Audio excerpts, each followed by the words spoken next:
All right, so here we are, another Sunday morning. This is Father's Day.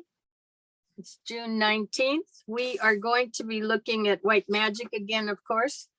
For anybody who's got a book, it's page 53. We're going back to rule 1. Just doing a quick recap because we will be taking the month of July off from now through July, come back in August again. So say good morning to everybody who's here. Good morning. Good morning. Oh, look at all those nice smiles. Anybody got anything to say before we start? Dead silence. Hey, for all the dads out there. Okay. So, starting on rule 1, some basic assumptions. We are entering upon a course of study wherein the entire tendency will be to throw the student back on himself. And I think that's important that we understand, because that is where all this comes back to, is each individual ultimately. Nobody can bestow upon another any level of awareness. It's all up to each of you how this material settles and what you do with it. Okay, so and it says, thus upon that larger self, which has only in most cases made its presence felt very at rare and highly emotional interviews. When the self is known and not simply felt, and when the realization is mental as well as sensory, then truly the aspirant can be prepared for initiation. So that paragraph takes a lot, even to get to that point. That's not a quickie paragraph in terms of if you're actually experiencing it. Now, is the voice loud enough? You got it? Okay. I would like to point out that I am basing my words upon certain basic assumptions, which for the sake of clarity, I want to briefly state. First, that the student is sincere in his aspiration and is determined to go forward no matter what may be the reaction of and upon the lower self. So I guess that's when you can't either feel you can't understand this stuff or you can't stand it, either one, that you're going to still plow through. Only those who can clearly differentiate between the two aspects of their nature, the real self and the illusionary self, can work intelligently. This has been well expressed in the Yoga Sutras of Patanjali. Experience of the pairs of opposites comes from the inability of the soul to distinguish between the personal self and the Purusa, or the spirit. The objective forms exist for the use and the experience of the spiritual man. So let's take a look at that sentence for a minute. The spiritual man is evidently not just us running around in a form. It's the more advanced form of us, or if you want to talk about the soul, even moving upward a little bit here, it's basically saying that all of the objective forms exist for the use and the experience. That's what we're here for. In form is to use it to develop, to go somewhere else, to go beyond where we are. It is not here. So when I hear, which is a great movement coming now, is we're going to make heaven on earth. Okay. It's just the reverse of what this paragraph is talking about. That's not the objective, is to bring everything down into these lower realms and be happy down here and have that as a final objective. In fact, that would be short-circuiting evolution to do what I think the demand of the out there is in today's world. You know, because they're basically saying, look, you don't have to die. You can live forever here now. That's what they're offering the young. That would be what they would be offering my grandkids. Is we'll hook you up with chips. We can replace some of the body parts when they wear out. You do not have to go through the process of dying and reincarnating and so on and so forth. We're capable right here and now of setting you up so you can live forever at this level. And I don't know if you guys have run into that, but that's basically what is being offered. And so they are going to make heaven on earth, which means, considering we know the levels on the chart that's behind you, Donnie, on the wall, where you're functioning now. If you turned around and looked, which levels is it? Where are we at? Yep. Well, down here, right? Okay. So, but basically what they're saying is that's all you need. Right. Right. Need to go any further and forget about everything that's up there. That's what that terminology is representing. So you're never going to meet your soul because you don't need to. You don't need to go through that process. The whole Christian scenario, if you will, that Christ demonstrated of going through the different stages. And you don't need to do that. You can just have heaven on earth now. So when you see that terminology starting to be projected, and I'm starting to see it, that's what they're talking about. Is, forget about all of that stuff up there, because you're not meant to bring that heaven down here. You are meant to play in the sandbox till you get yourself to that soul. The soul is the initiate. You make a union with that soul's been incarnating you for that purpose, is to work your way up there so that the connection to that spiritual triad can be made and work you all the way up this chart. All of those initiations. And that's for the benefit. This is solely for the benefit of the soul. In order to be able to distinguish between the personal self and spirit, I assume. In other words, this world we're living in right now, that's exactly what this is saying, is so that it can figure it out. But the purpose of us on this planet, for the planet of the purpose, as far as the planet is concerned, is that this life form, this consciousness goes all the way to the top. You become a fully conscious cell in the body of the planet. In other words, They're just going to keep us down at the bottom of the chart, basically. Yeah. And just and that is being actively sold right now. I mean, I've seen it in print. That is what they're off. That is their objective. That is, and so for them, they do not deal with a universe, meaning one universe, like one monad. None of that. It's a multiverse. And I think what they've diverted off of is the concept of the quantum. Before that collapse goes, you've got all these multiple possibilities, and then it collapses to one state. Okay, science has viewed that now, and that's the way they look at it.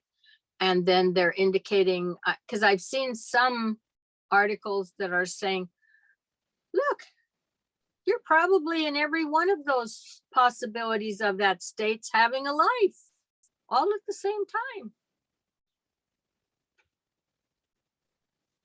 Again, just instead of you focusing, you moving towards that soul, then that soul moving up that spiritual triad up into level 2 and eventually level 1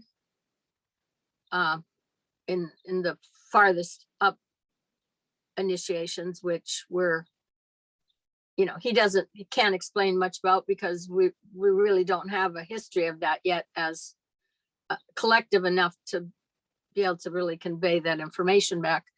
That whole route is just not there, because we're going to keep you busy down here, making you think you're in all of these worlds, living all of this at the same time.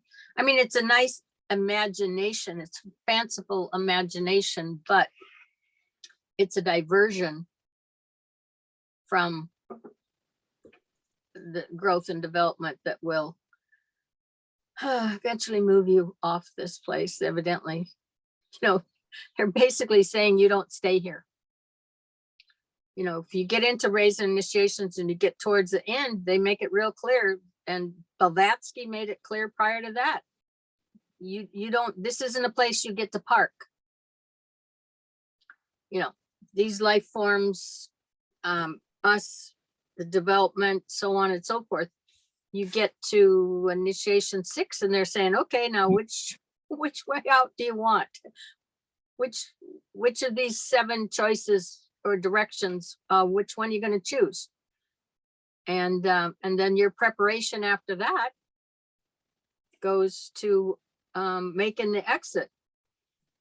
I kind of see it like the little, the Star Wars, when you get in the little pod and they send you off somewhere. I'm sure it's not quite like that, but, and the indication is that you can't just exit whenever you want either, that there has to be cosmic alignment, so on and so forth, before you can even make the exit. But that ultimately, this isn't a place that you stay.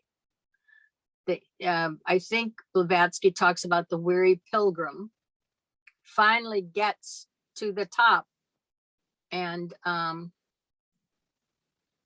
off you go. And they do talk about the pathways that have been offered are the same ones that the involution came in. In other words, the little divine sparks came down in 7 different pathways for the 7 of the rays. Now you basically, what has been offered, at least to date, maybe now there's more, was, okay, now which of these do you want to go back out? You don't have to go out the one you came in, is what is said, but basically, this is not a permanent place, this planet, for the consciousness that is created here to stay forever. So again, that offering is contradistinctive to all of this. But when you see we're going to make heaven on earth, that sentence, you've really got to take a really good look at what's being offered and better understand it, because that certainly is not in harmony with this material. Let's put it that way. So obviously, your life gets a little better when you start putting all this together, but the objective is not to park here. It's to experience, and the use and experience of the spiritual man. Meditation upon this arises the intuitive perception of the spiritual man. And that's out of the sutras. The 48th sutra in the same book gives a statement covering a later stage of this discriminative realization. This discerning quality is fostered by a recollected attitude of mind and by careful attention to the method of constant review of life.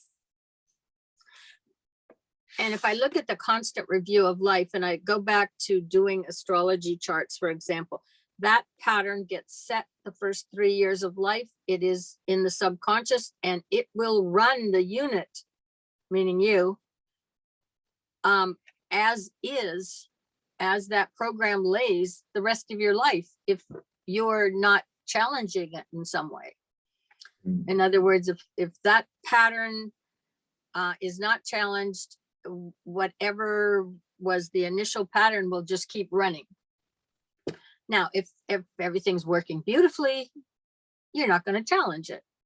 But if all of a sudden, life just doesn't work for me, I can't do this, or every time I go down this route, I hit a certain point and then I make, I screw it up, or I don't get what I want, so on and so forth. That's when you can take a look and say, oh, right, well, here's the pattern.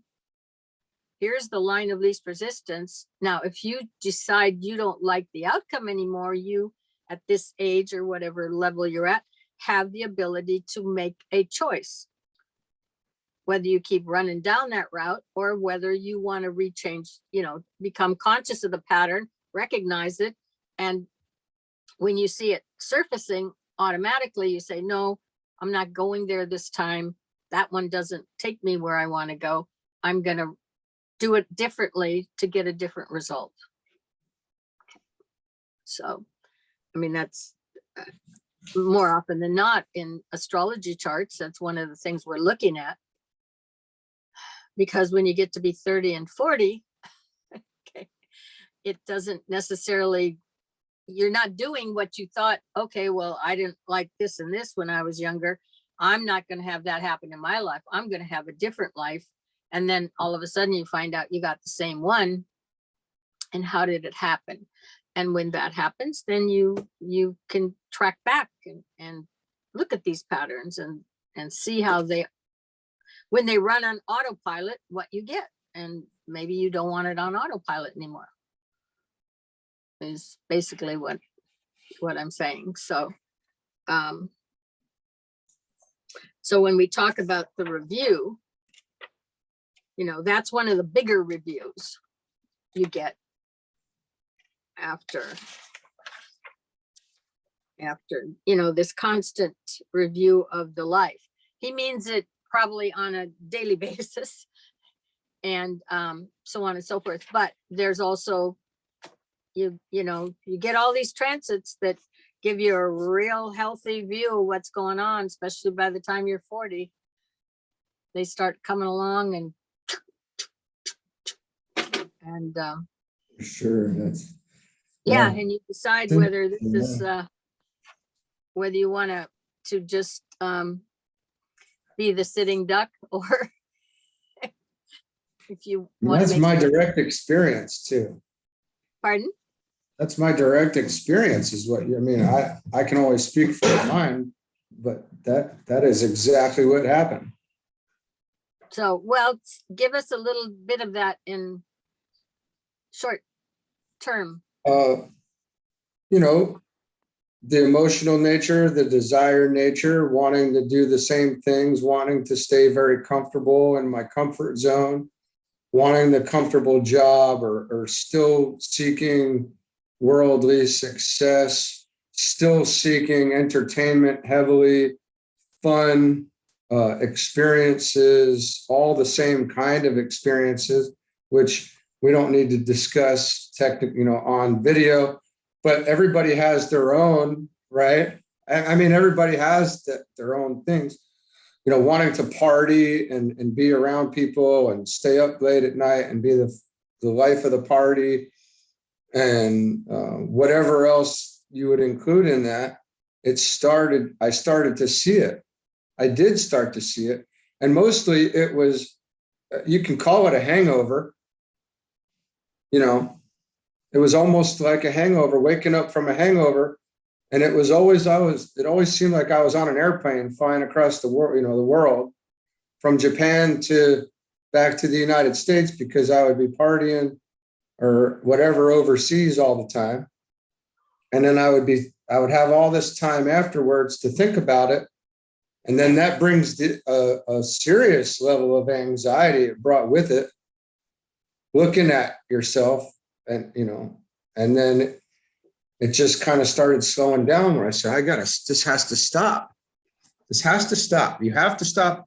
Even the medical, the doctors, and going to doctors and getting meds for pain, and then changing doctors, and then that there was a pattern there where I just needed my meds because I thought I had all this pain from my accident, and and I had all these excuses. And it's like, hey, maybe this are just excuses. Maybe this isn't the way it's supposed to. Maybe you don't have to do this. Maybe you don't have to be the life of the party anymore. Maybe it's more comfortable to be sober, to be more sober. And there was just that transition. So that was a little bit longer than a quick one. But yeah, that was my direct experience until it kind of just, you hit a low point, kind of, in a way. Like, hey, you got to knock this off, man. Or you get some kind of wake-up call or multiple wake-up calls from coming in from different places, because we all end up helping each other somehow. I absolutely understand that. So then the change can start, it seems. Okay, so, and I take it you're saying that relates to at a certain stage in life where. That was right around, it started about probably 38 to 40, where by the time I was 38, I knew that if I didn't change my ways, there was going to be bad. It was not going to be good for me. I knew that. And then I was upset that I went through the stages where I was upset that I couldn't change my way. Why can't I change this? And then you pray, I guess you want to say, to change, for it to change. And then, well, it absolutely did start to change over time, but it was a deeply emotional time. Yeah, well, and I'm sure sounds like you reviewed it every so often. Every time I got sober. Yeah. Anytime there was a break. Anytime I ran out of pills. Anytime I ran out of a party. Yeah. Yep. Yeah. Okay, so, well, here's number 2. Secondly, I am acting upon the assumption that all have lived long enough and battled sufficiently with deterrent forces of life to have enabled them to develop a fairly true sense of values. So I'm assuming you were comparing one set of values to another. Yes. At that point. I'm assuming they're endeavoring to live as those who know something of the true eternal values of the soul. These are his assumptions of who's reading this book or who's should be, finding it attractive. They are not to be kept back by any happenings to the personality or by the pressure of time and circumstance, by age or physical disability. So in other words, nothing should have to stop the evolution that can occur by studying this material and looking in this direction for meaning in life. They have wisely learned that enthusiastic rushing forward and a violent, energetic progress has its drawbacks, and that a steady, regular, persistent endeavor will carry them further in the long run. Spasmodic spurts of effort and temporary pressure peter out into disappointment and a weighty sense of failure. It's the tortoise, not the hare, that arrives first at the goal, though both achieve eventually. So, and thirdly, I assume that those who set themselves seriously to benefit by the instructions in this book are prepared to carry out the simple requirements, to read what's written thoughtfully, to attempt to organize their minds and adhere to their meditation work. The organizing of the mind is an all-day affair, and the application of the mind to the thing at hand throughout the daily avocations is the best way to make study and meditation periods fruitful and bring about fitness for the vocation of disciples. And again, we're talking about the mind now, not the brain. So, with these assumptions clearly understood, my words are for those who are seeking to measure up to the need for trained servers. I say not, you note, those who measure up.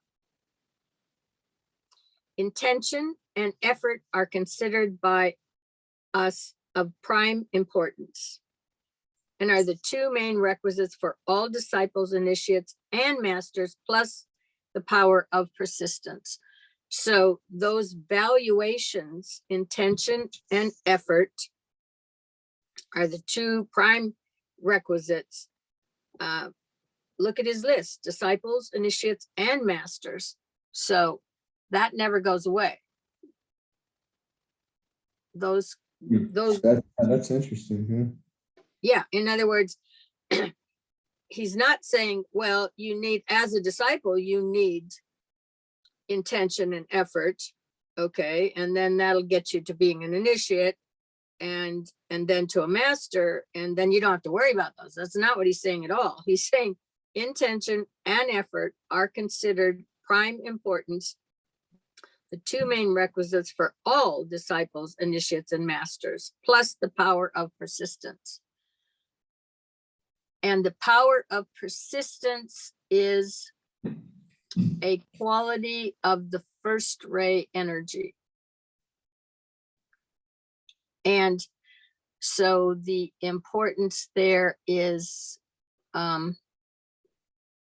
understanding that behind it all is an energy that is persistent.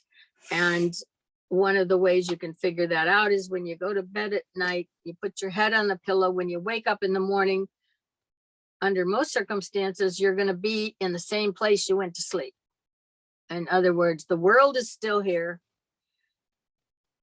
You're probably in the same bed. The pillow looks the same. And it hasn't changed and turned around, and you're not on Mars. Okay. In other words, the persistence of the plan, the preservation, if you will, the continuation of life, all of that is indicative of a first ray type of energy that sits in the background and keeps it all. They talk about the same thing, is there's that persistence. The soul exhibits it in as much as the energy, that kind of energy is involved with the soul. Not that everybody's a first ray soul. I don't mean that. But that each lifetime, the synthesis of it, the storage of it, it doesn't get lost. Okay. There's this continuant persistence, no matter how long it takes for you to get to a point where you may, hit the level where that causal body isn't needed anymore. But it's the preservation side of the first ray energy. So this planet is here. This solar system is here. For us, experiencing it in time, that is certainly persistence. And that is an inner quality of Boy, that's life. almost like an exaggeration of persistence too, because almost, right? For us, for our little imagination, yes. Yeah. Boy. But if you go back to the Blavatsky material and you start looking at the number of years that this or that has been going on, I mean, she prepares you even before you ever get to this material. This is just considered the psychological key to the Blavatsky material. And that's just one of the keys, because you've got all 7 of them. This just happens to be the psychological key that he did here. I think he intends to come along and do another one, and it'll be a different key, going forward. But that's what all of this material is related to. So, Well, can I ask you a question there? yeah. So we've got cosmogenesis, anthropogenesis. We've got this part. What are we missing? What are the others?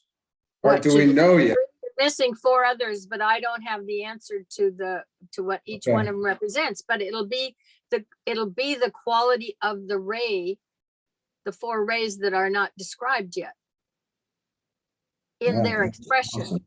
in depth. Okay. Yeah, because you've got the 7 rays. This is indicative of the mental plane. Is that a, oh, I Psychological, yeah, see. the Oh, psyche. boy. That is deep. Yeah. So we hadn't yet got the teachings for the next one up. Is that right? Probably, to be honest with you, I don't know whether, I haven't really thought them out because I don't over focus on the rays in terms of, Yeah. but it may well be, and their expression, because I don't really know Wow, that, that's me. Yeah, okay. but it's an evolution of the universe from Yeah. beginning to end. If you dealt with all of it eventually, I mean, that ultimately would, because you've got the 7 rays, so you've got the 7 levels, you have 12 creative hierarchies that all have to develop. I mean, that's why you get this number that's this long for the length of the whole scenario, and we're just worried about getting it done tomorrow. Yeah. Where do I stand? Am I going to get there? Am I at the top yet? Etc. Etc. Etc. Okay. That's, Yeah.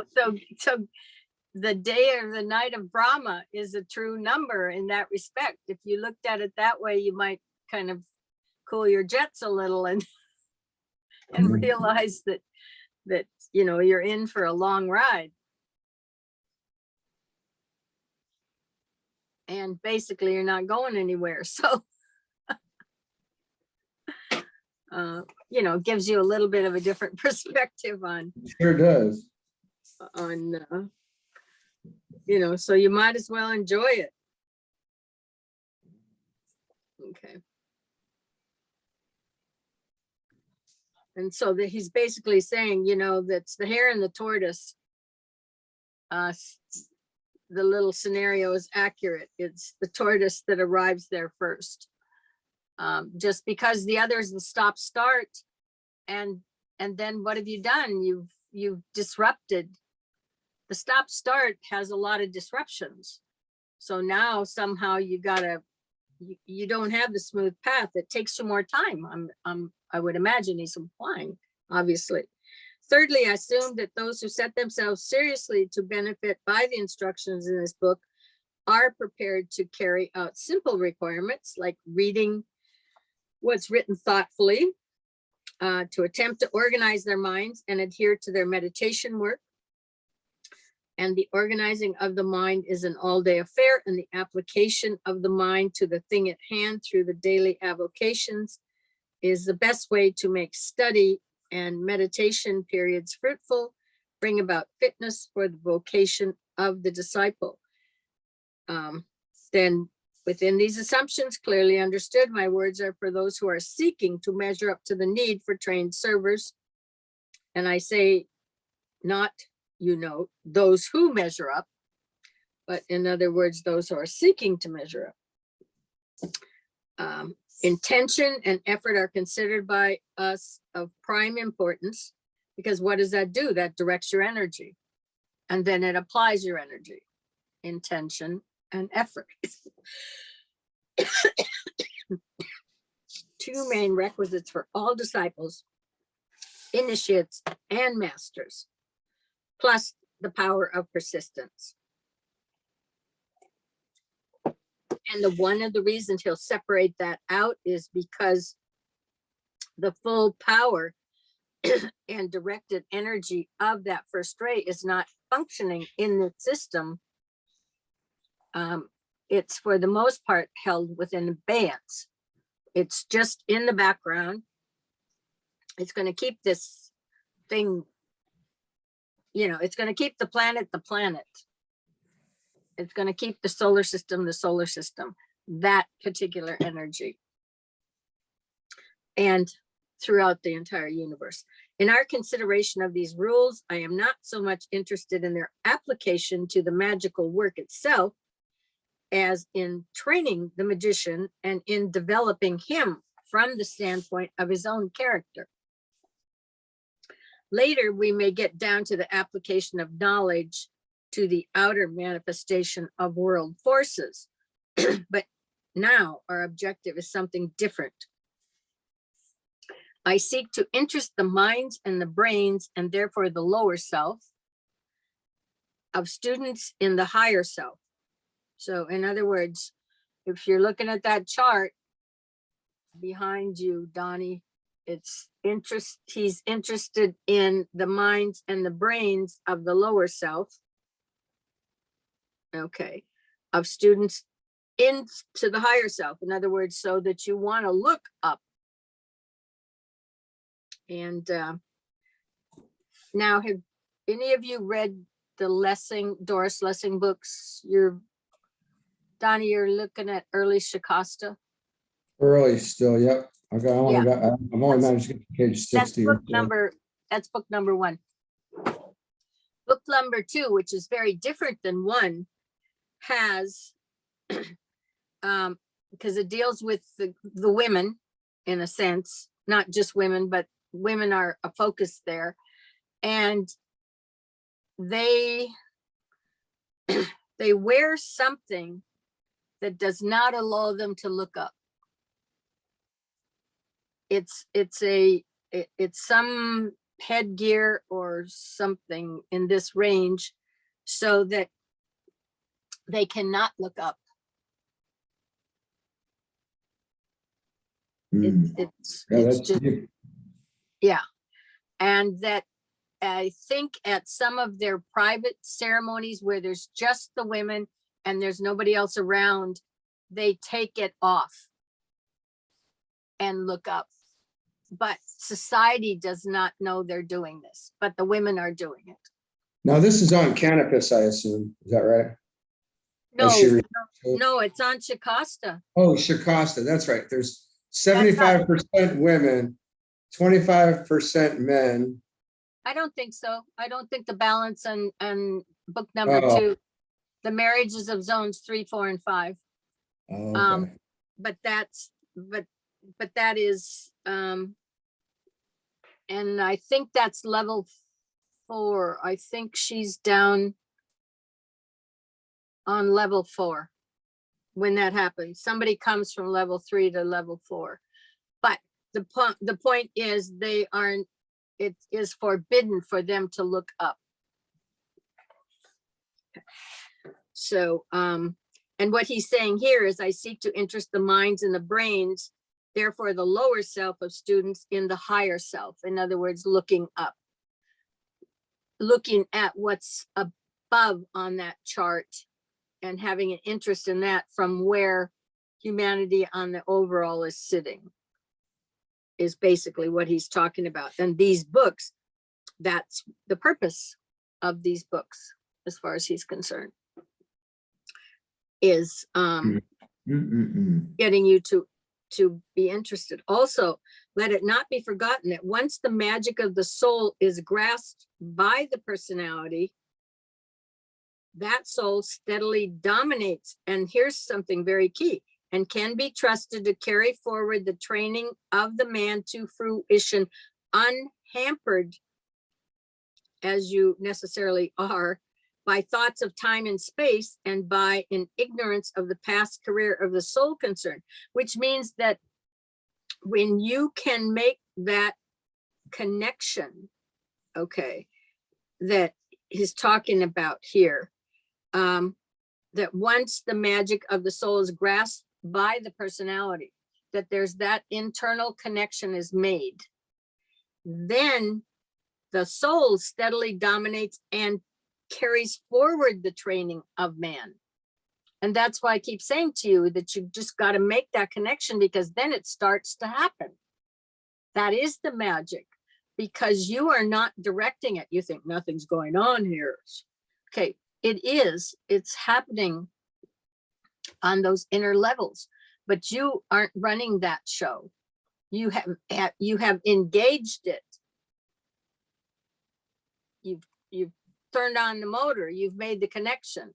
You know, you put the key in and you've made the connection to a point where your the magic of the soul is grasped by the personality. That integrated personality has made that connection with that soul, a touch in. Then the soul, can be trusted to carry forward the training of man to fruition, meaning it's going to be successful, unhampered as you necessarily are by thoughts of time and space, and by an ignorance of the past career of the soul concerned, because you're not aware of everything that's in that soul. The soul's got it, and it can go forward and do the work. It should always be borne in mind that when dealing with individuals, the work required is twofold: to teach them how to link up the personal lower self with the overshadowing soul, so that in the physical brain there is an assured consciousness as to the reality of the divine fact. This knowledge renders the hitherto assumed reality of the three worlds futile to attract and hold, and is the first step out of the fourth into the fifth kingdom. In other words, once that connection has been made, that which is technically below you, if you want to use on that chart, those worlds down there no longer have the hold on you that they did before. To give such a practical instruction as will enable the aspirant to, one, understand his own nature. This involves some knowledge of the teaching of the past as to the constitution of man, and an appreciation of the interpretations of modern Eastern and Western investigators. So in other words, this material would be reflective of both the Eastern and the Western investigators. You know, that's our history. That is your ancient path, your ancient wisdom, so on and so forth. Control the forces of his own nature and learn something of the forces with which he is surrounded. Again, that chart alone should give you a clue of, you know, our different levels. And then the other thing that we've talked about is you've got the five senses, but then you've got the five sub levels of those senses that develop. Enable him so to unfold his latent powers that he can deal with his own specific problems, stand on his own 2 feet, handle his life, solve his own difficulties, and become so strong and poised in spirit that he forces recognition of his fitness to be recognized as a worker in the plan of evolution, as a white magician, and as one of that band of consecrated disciples whom we call the hierarchy of our planet. Because what will ultimately happen as you move up, initiation 3 sets you up to make a connection to that spiritual triad, which then is where the hierarchy of our planet functions. You know, those who've made those connections to those levels where they're conscious on that formless world. And and so that's what he's talking about. So strong, so poised in spirit that he forces recognition of his fitness. And so the spiritual triad is just a reflection of that monadic energy on level 2, right? So in other words, each time we get a reflection of a reflection going downward. And so the little triad, the little triangle, the little called the Buddhas of activity in A.A.B, Besant, so on and so forth, are reflected in the spiritual triad in its 3 parts on the 3 planes. When you're up in level 2, it's all compressed. It's in the little circle, but then it's got all three of those. So it just is a reflection of a reflection all the way down that chart in sections of 3.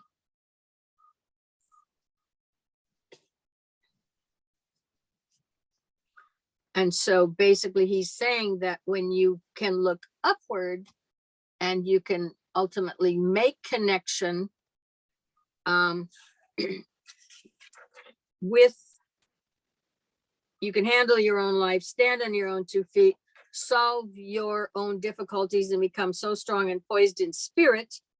And that poised in spirit is that spiritual triad is a reflection of that larger triangle with its 3 parts. It's just now dropped down levels, and probably, I mean, you get a better ability to absorb the energy on those levels. It's not as compressed as it is up above.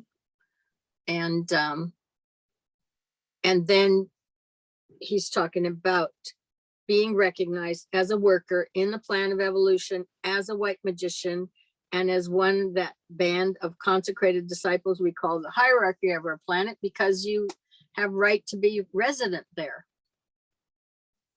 And when you've connected and have that energy, you will not have a problem living here. In as much as he talks about unfolding the latent powers, because for each individual, those latent powers are there if you can come in connection with them. And it can certainly deal with the specific problems down in the playpen down there at that point. Handle your own life, solve your own difficulties. So Tom, what are you thinking? You're just sitting there looking. I'm just trying to absorb all this right now. Well, is it going in there? It's going in, but like I had said before, I might need some time to process it. Yeah. Melinda? Hello. What do you think What do I think? about all this? I mean, Or should I say, what do you feel? I don't know how to articulate what I feel.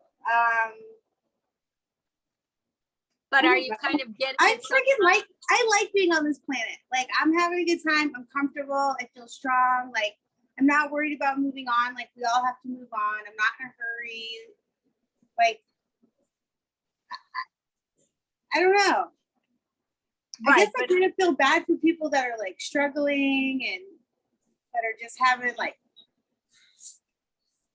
I don't know. Like, I mean, I don't get all of it, but I get the gist of it. Like, you know, what do I have here? Like, you know, challenge yourself, like, get uncomfortable, be comfortable with being uncomfortable.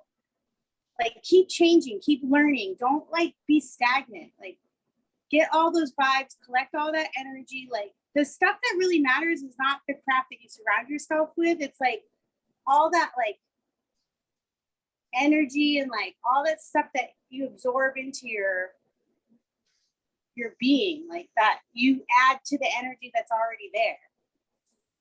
And that's the important stuff that like that you need to take. I don't know how to explain it. Like, Fine. I don't know how to explain it. I get it. Yeah. I feel like I get it, but I couldn't sit Put it down in and be like, words. okay, this is it. This is how you do it. Like, I can't do that with someone else, but for me, like, I feel like I'm doing what I'm supposed to be doing. Yeah, good. Does Yeah, that make everybody sense? takes it in differently. Like I might be more of like a hare. So every now and then I'm like going, and then I kind of just chill for a minute. I know I'm gonna get there. It's just I'm just taking my own special path. And then just learning things like the intention and the effort. Like I also picked up some keep things simple, be patient, be compassionate with yourself as well as other people. Like I find like people have such an easier time being compassionate and patient with other people, but they don't do that with themselves. And so it makes your journey a lot freaking harder if you're just always, putting all that energy toward everyone else, which is good.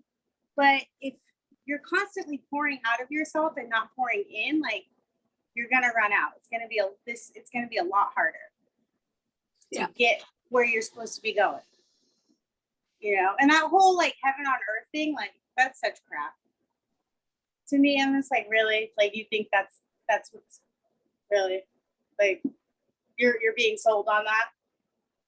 To me, I don't believe in hell, but I always like referred to this as being hell. And that you're just trying to make your way through this to get to that next level.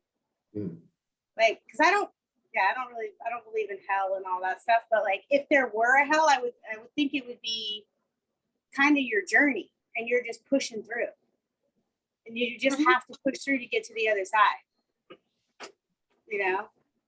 But that's for me. Like, I think that's well put.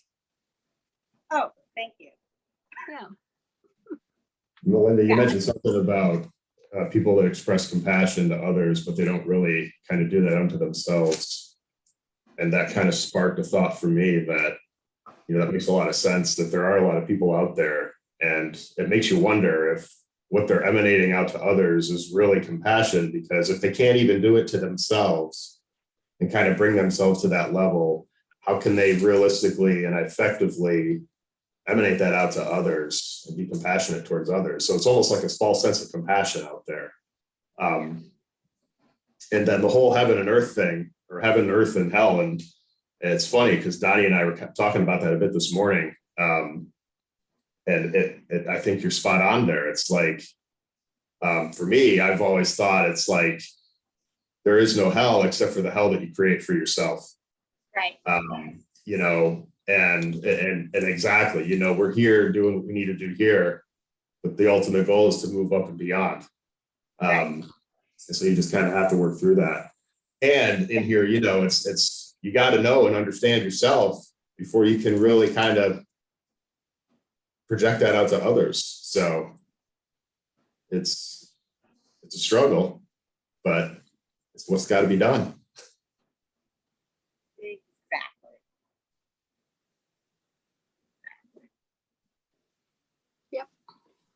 You're smiling, Donnie. Yeah, I love listening to you guys. I know you do. I thought maybe you had a thought too. I have plenty. I love this saying right here that's become so strong and poised in spirit. Now I'm not looking at that as it's being read in the book. I'm looking at that as the what that means, the meaning of that, and how that energy becomes that. The result of it is intense. I don't know if that makes any sense whatsoever, but the energy when you are so strong and poised in spirit, not the rest of that there, just that. It's like a rock. It's a solid. It's a rock of being poised, and there's nothing going to sway that, right? That's how. There's no deviation off of being strong and poised ever again. It's just always going to be strong and poised, and it's intense. But anyway, that's what I was thinking. But I enjoy listening to what you guys are saying. Yeah, and when you when you have that strength and poise they're talking about there, there's a 4-letter word that won't exist, and it's FEAR. You won't have fear. Hmm. Right. Because the one thing that you find, like in cosmic consciousness, when those people, and now I'm just going to the ones who were alive, who wrote their little stories, and they had an impression of that energy come in on them, is one way of putting it. But in that, some level of that kind of energy interacted with them, and when it's done, they don't have fear. In other words, they know everything is okay. In other words, all those things that were thrown at them, probably because most of them, I think, had a Christian background. Okay. And, you get a lot of hellfire and brimstone and fear and all of that thrown at you in that system, supposedly to drive you to a better place. But for some people, they succumb to that. They identify probably with some of the sins or whatever it is that are being preached that they shouldn't be, if you will. Okay, once they have that experience, they don't have the fear. They don't, in other words, that stuff runs off them like water off a duck's back. They don't identify with that. Those threats. Okay, they're threats as far as, for the most part, they just don't. And over those little stories, they may not know each other, but they all end up knowing that everything is okay. This planet is okay. This level of evolution that's in process is okay. And fear is the thing that goes away. So, and I suppose one of the ways they talk about that is you walk in the light.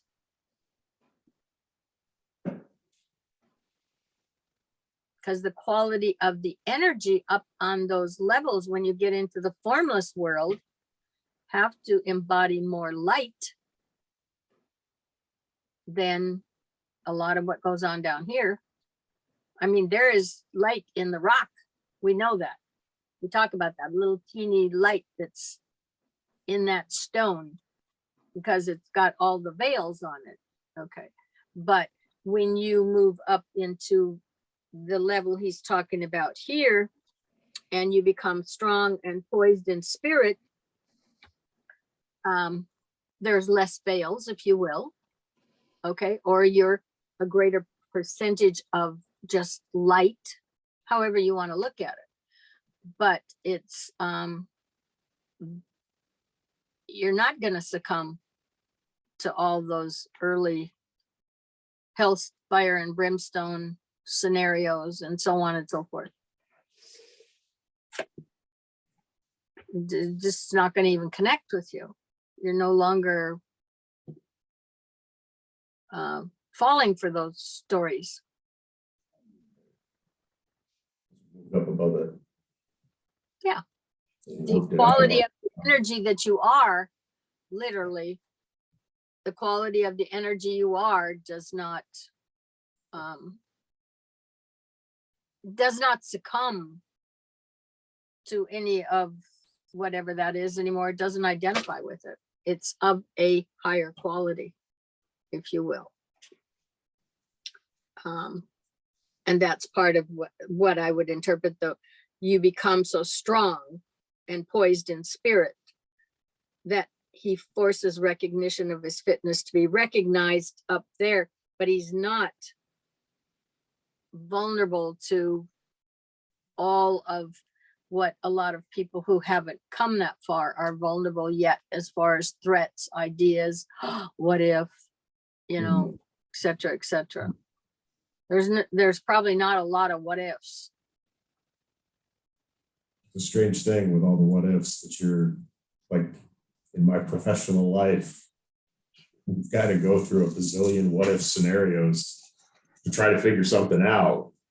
But in the end, is all that really necessary? Because you can do all the what ifs you want, and if things turn south. If things are going to turn south, they're just going to turn south. And you could have gone through a million what ifs. None of them would have accomplished kind of what you're trying to get to. So No, Kind of. at that moment, the reality is then you know the situation, and then you know what you have to counterbalance that situation. In other words, they can throw all those other things at you, and you can worry and so on and so forth. But until you have the moment when the issue, if it's a potential threat, until it gets there, you don't know, you don't have a reality to work with to deal with, to solve.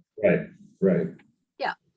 Kind of the point I was going there with it is just kind of you waste a lot of time working through what if, and then when the what if comes, you might not be ready for it because you could have gone through a zillion what ifs and it doesn't even matter. Right. So just waste a lot of time getting to that point. And then when something happens, you either aren't ready to deal with it, depending on, I mean, you have to deal with it because it's right there, but you won't really be able to figure out how to deal with it until it's right there in front of you. Right, because then you know exactly what you're working with, so you know how to, and that's a big one, because when you figure that out, then the emotional worries in your world, are no longer the big threat, because you realize, okay, well, when it happens, then once you've developed enough so you know you can solve a problem, period, in your life, okay, then you'll know, well, when I have that, then I got something to really work with, then I can figure out how to handle it. Prior to that, I don't have anything except an imaginary set of circumstances. So, and so that, because most of that, the what ifs that haven't happened, then you're dealing in the emotional level. That's where you put yourself. Because on the mental level, it's all right, well, here it is. Here are the pieces. Here's what I've got to work with. How do I place all those pieces there to get the end result that I want? And it's working with energy. And that is part of what this is talking about, because that worker on the plan of evolution as a white magician, and as one, that band of consecrated disciples that we call the hierarchy, is working up in the realms of energy, moving energy around. He's in a sense, the hierarchy, they're out of form, or the form is so much more subtle, let's put it that way, but they're working up on levels 3, 4, and 5. So students of these matters are therefore begged to extend their concept of that hierarchy of souls so that they include all the exoteric fields of human life: political, social, economic, and religious.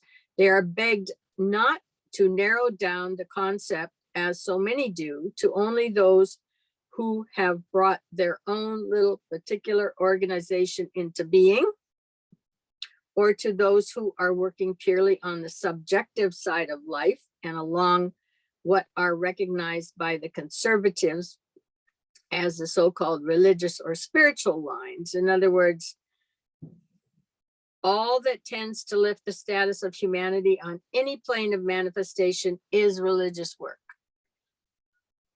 or spiritual lines. And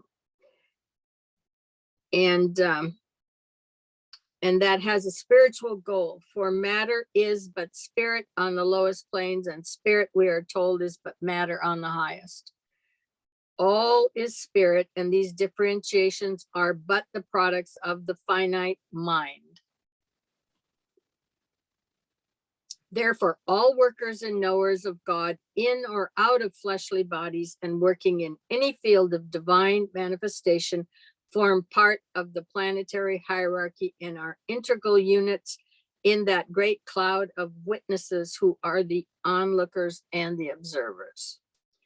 They possess the power of spiritual insight or perception, as well as objective or physical vision. So it's interesting, you know, we had a call for that 5-minute meditation. In fact, I think it was on the 5th of the month. You know, I'm not sure exactly who they were planning on waking up. Because they were talking about it, hoping people would wake up. But the interesting thing is a lot of people are sitting right on the edge of having their own next little epiphany, whatever it is. Doesn't mean it's a major one, but there's a lot of little ones on the way. And a lot of times it's just sitting there waiting for something to tip the balance just a little bit for that to come together. You oftentimes find that when somebody either starts with this material, they have some revelation that comes very quickly because it's been sitting there waiting just for enough energy to really ignite it. And so they have a nice little euphoria, and I get it now, I see it, you know, like it's the next thing on the horizon, but it's, you know, and of course at that point they think it's the big one, okay, because it's the next thing they see that enlarges their world a little bit. And I had to smile when I was thinking about that meditation, okay, because he's got hundreds of thousands of people around the world who connected to that.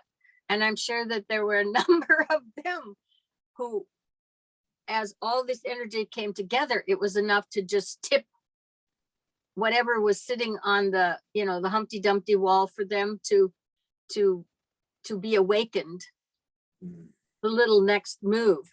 It probably awakened more of those people to whatever their own next little deal was than the way we presented was we're going to awaken all these people over there who aren't awake. But more often than not, I'm sure that it gave these people a little more of a lift than anybody out there who had no idea what was going on. Okay. So, but it was marketed as we're going to awaken, see how many people we can awaken out there who aren't awake. Okay. But, and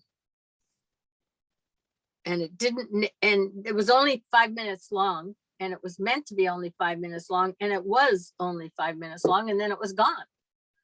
So, you know, it was interesting in that regard, but the chances are that there were more of their followers who got their next little oomph out of that than anybody else who was sitting in the bar watching the ball game. So.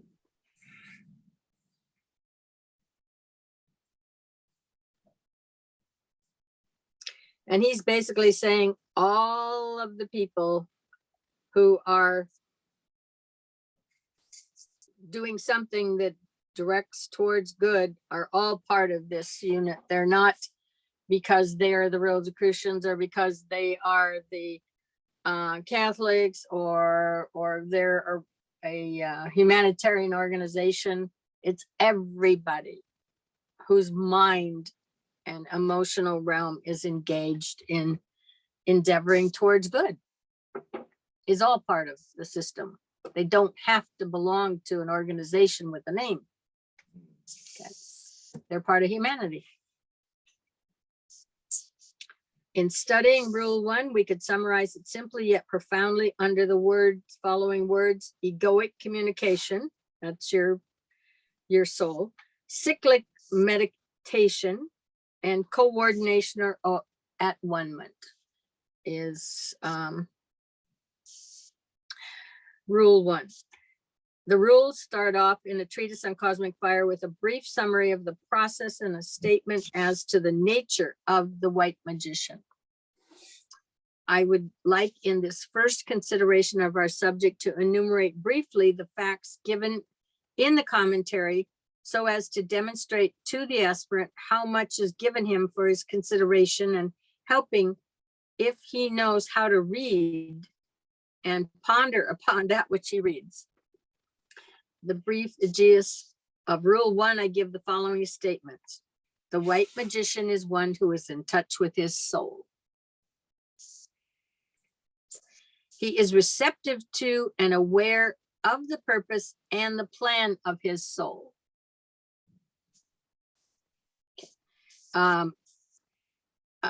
Certainly the receptive to is important because it is the stage to getting to being aware of the purpose and the plan. If you can't be receptive to it first, the information is not going to be able to eventually flow into your awareness and your consciousness and your mind, so it can translate to a level. He is capable of receiving impressions from the realm of spirit and of registering them in his physical brain. It is stated also that white magic works from above downwards.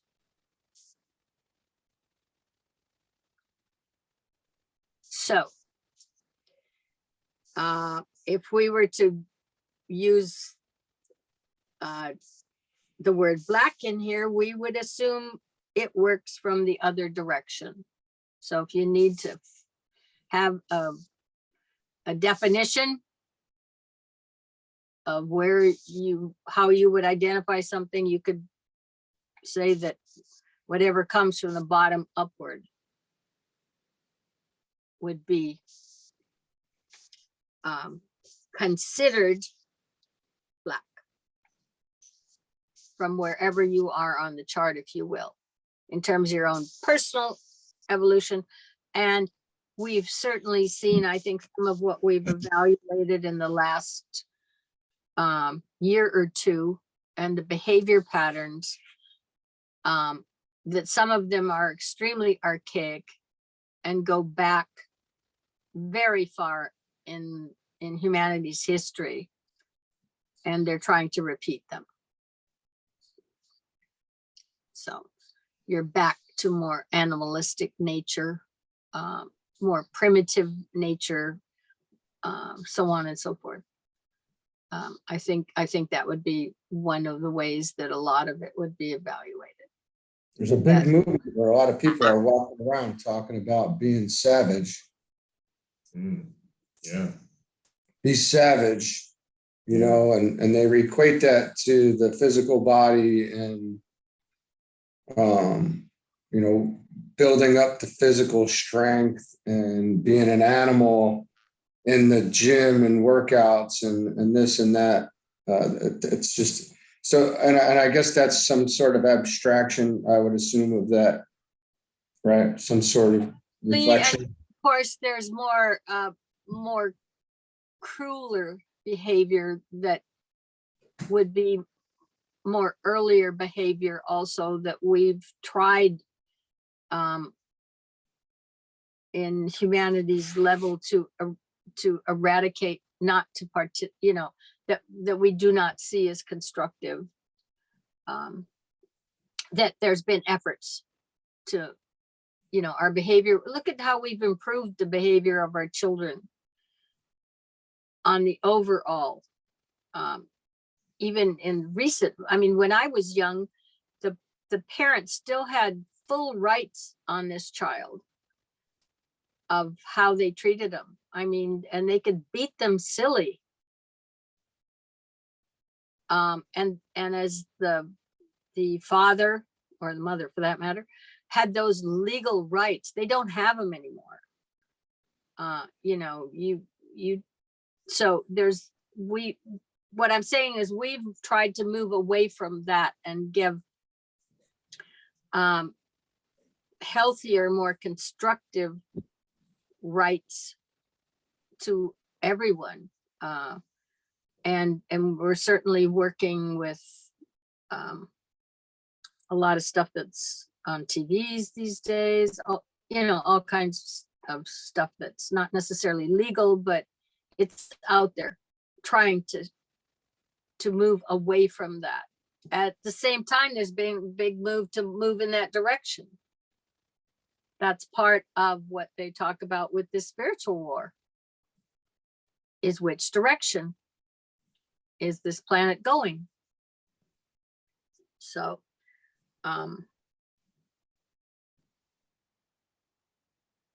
so white magic works from above downwards, and consider the position on your chart of where the soul is.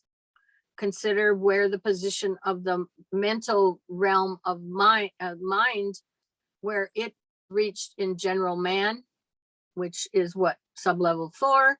The soul is on sublevel 3. That's above downwards even. That's that big link there that doesn't have the connection yet, if you will. That's where the anachrona gets built for people who are going to deliberately have an intent of doing such. And then you've got everything down below that. And you get to, you get animal, you get the vegetable kingdom, you get the mineral kingdom. Those kingdoms are down there. And so behavior from down there, trying to bring mankind back down into those levels of behavior, are counterproductive to the direction we're trying to go, to make connection with that soul consciously, and then connecting to that spiritual triad, if you will. So all I'm saying is that if you want to evaluate where good is, it's wherever you are, above wherever you are, is where you can reach to bring good and convey it into the world. That's where the quality of that energy can come from. That's where kindness comes from, very simply.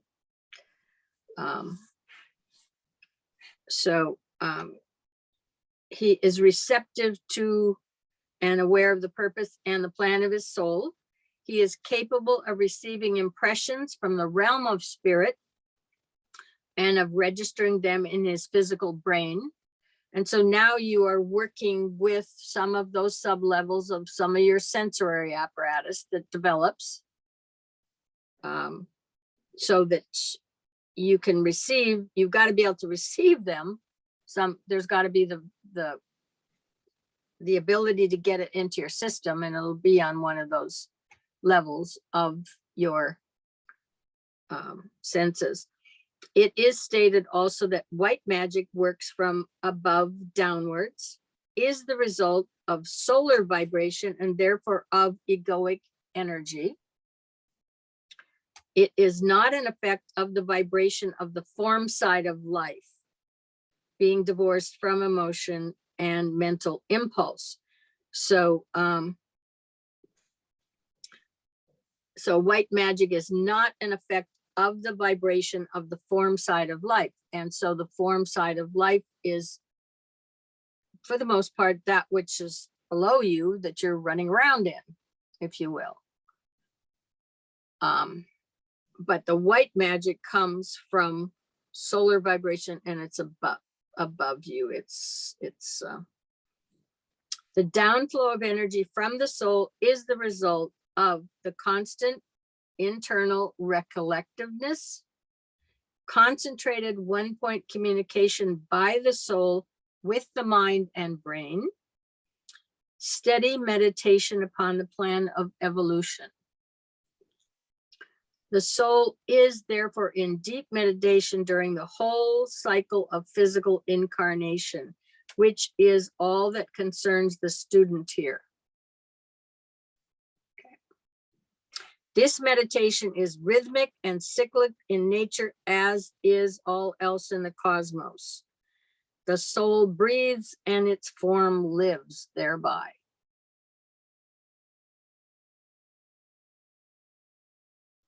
When the communication between the soul and its instrument is constant and steady, the man becomes a white magician. Therefore, workers in white magic are invariably, and through the very nature of things, advanced human beings, for it takes many cycles of lives to train a magician. The soul dominates its form through the medium of the sutratma, or the life thread, and through it vitalizes its triple instrument, mental, emotional, and physical, and thus sets up a communication with the brain. Through the brain, consciously controlled, the man is galvanized into intelligent activity on the physical plane. So when you look back here and talk about the vitalization on number 10, the early part, you will probably also be looking at, under most circumstances, very reasonable health or very good health. I love that word galvanized in combination with strong and poised. It's just, the words are so powerful, I think. Yeah, No. they're extremely accurate words. I mean, when you actually work with this material for quite a while, and every so often you're going to go look in a dictionary for this word or that to really understand what it means, you find it's exactly what. Well, and like wood, when wood is galvanized, or you know, it's suitable for use in all conditions. You know, there's such awesome, you know.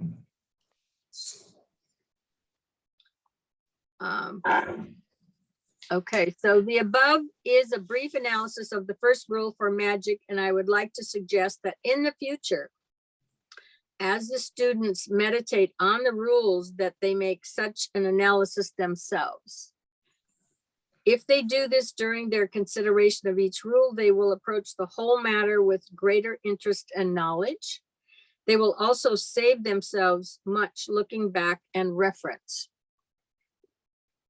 It will be seen from a consideration of the above analysis that a very clear summation is given, and that the student is started in his study of magic with a brief understanding of the past situation, his equipment, and the method of approach. Let us realize from the start the simplicity of the idea intended to be conveyed by my remark hitherto. Just as in the past, the instrument and its relation to the outer world has been paramount, in fact, in the experience of the spiritual man, so now it is possible for a readjustment to take place wherein the outstanding fact will be the spiritual man, the solar angel, or the soul. It will also be realized that his relationship through the form side will be to the inner as well as the outer worlds. Man has included in his relation only the form side of the field of average human evolution. And the focus there, and this is talked about somewhere in these materials, is that probably from the year 2000 going forward, there was an inner development, and man's focus was more inner. And you probably saw that on some of the monks and some of the materials that were written by certain saints and so on and so forth. And so there was a shift to focus him and counterbalance with the outer material world, of which we're still probably on the edge of, before we, what he's saying now is a shift back into the inner world. But that man had gotten to a point where his concern with the outer world was minimal. And so there needs to be that balance back and forth. Now, it will be man realizing that he can make that connection with that soul. And there'll be an inner focus again. We got enough outer focus of the tangible and the physical and its level of interaction. But historically, man will go back and forth because it's a balance, inner, outer, until you get out of the playpen, so to speak. You know.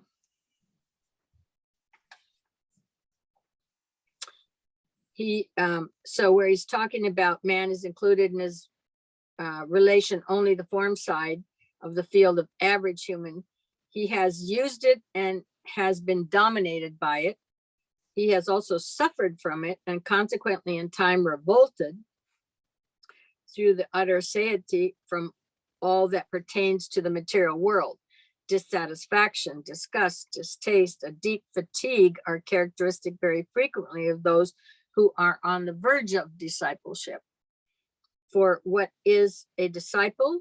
He is one who seeks to learn a new rhythm, to enter a new field of experience, and to follow the steps of that advanced humanity who have trodden ahead of him the path leading from darkness to light, from the unreal to the real.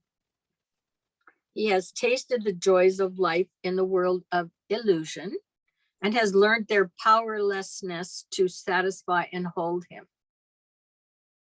Now he is in a state of transition between the new and the old states of being. He is vibrating between the condition of soul awareness and form awareness, and he is seeing double. And the one thing where he talks about the dissatisfaction, disgust, distaste, deep fatigue that are characteristic of those who are on the verge of discipleship because they have been involved with the form side, the stuff, having it, so on and so forth. If there is then an interest in starting to look within and all of your attention is demanded on the external world because you got all this stuff, you have to deal with it. And it takes up your time, then would be the time when you would become aware that that's an internal battle. Now, when you got all the stuff and you love all the stuff, there's no problem because you're not, there's not an inner call where he's saying earlier that that he has used it and been dominated by it, meaning the form side. And but there will come a time, and not for everybody, it's not everybody's time at this point in time, but there comes a time when you've just had enough, that the material stuff just takes up too much time. You have to tend to it. You know, I remember for me, there was just a certain, I can still remember the evening. And we ended up, there were two, the kids are there, but the kids are young. So there's 2 adults and we have 7 cars. Okay. Just of different natures, but there's 7, we got 7 cars.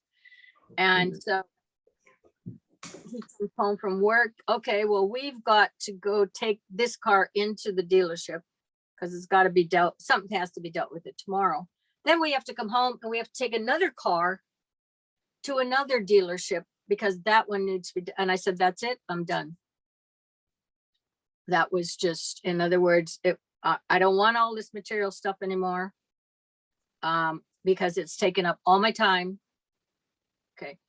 And I mean, there was like, I think at some point we had 5 different houses or locations in the world for, you know, coming or going or so on and so forth, and they take up time.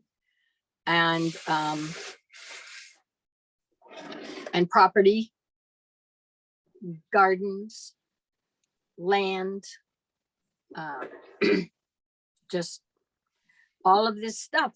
And I mean, yeah, it controls you eventually to where you need to take care of, because you are a guardian on one level or another, if for no other reason, functionality with whatever all those assets are. So, you know, but up to the date when you've had enough, it's fine. You know, you're happy with all that stuff or whatever.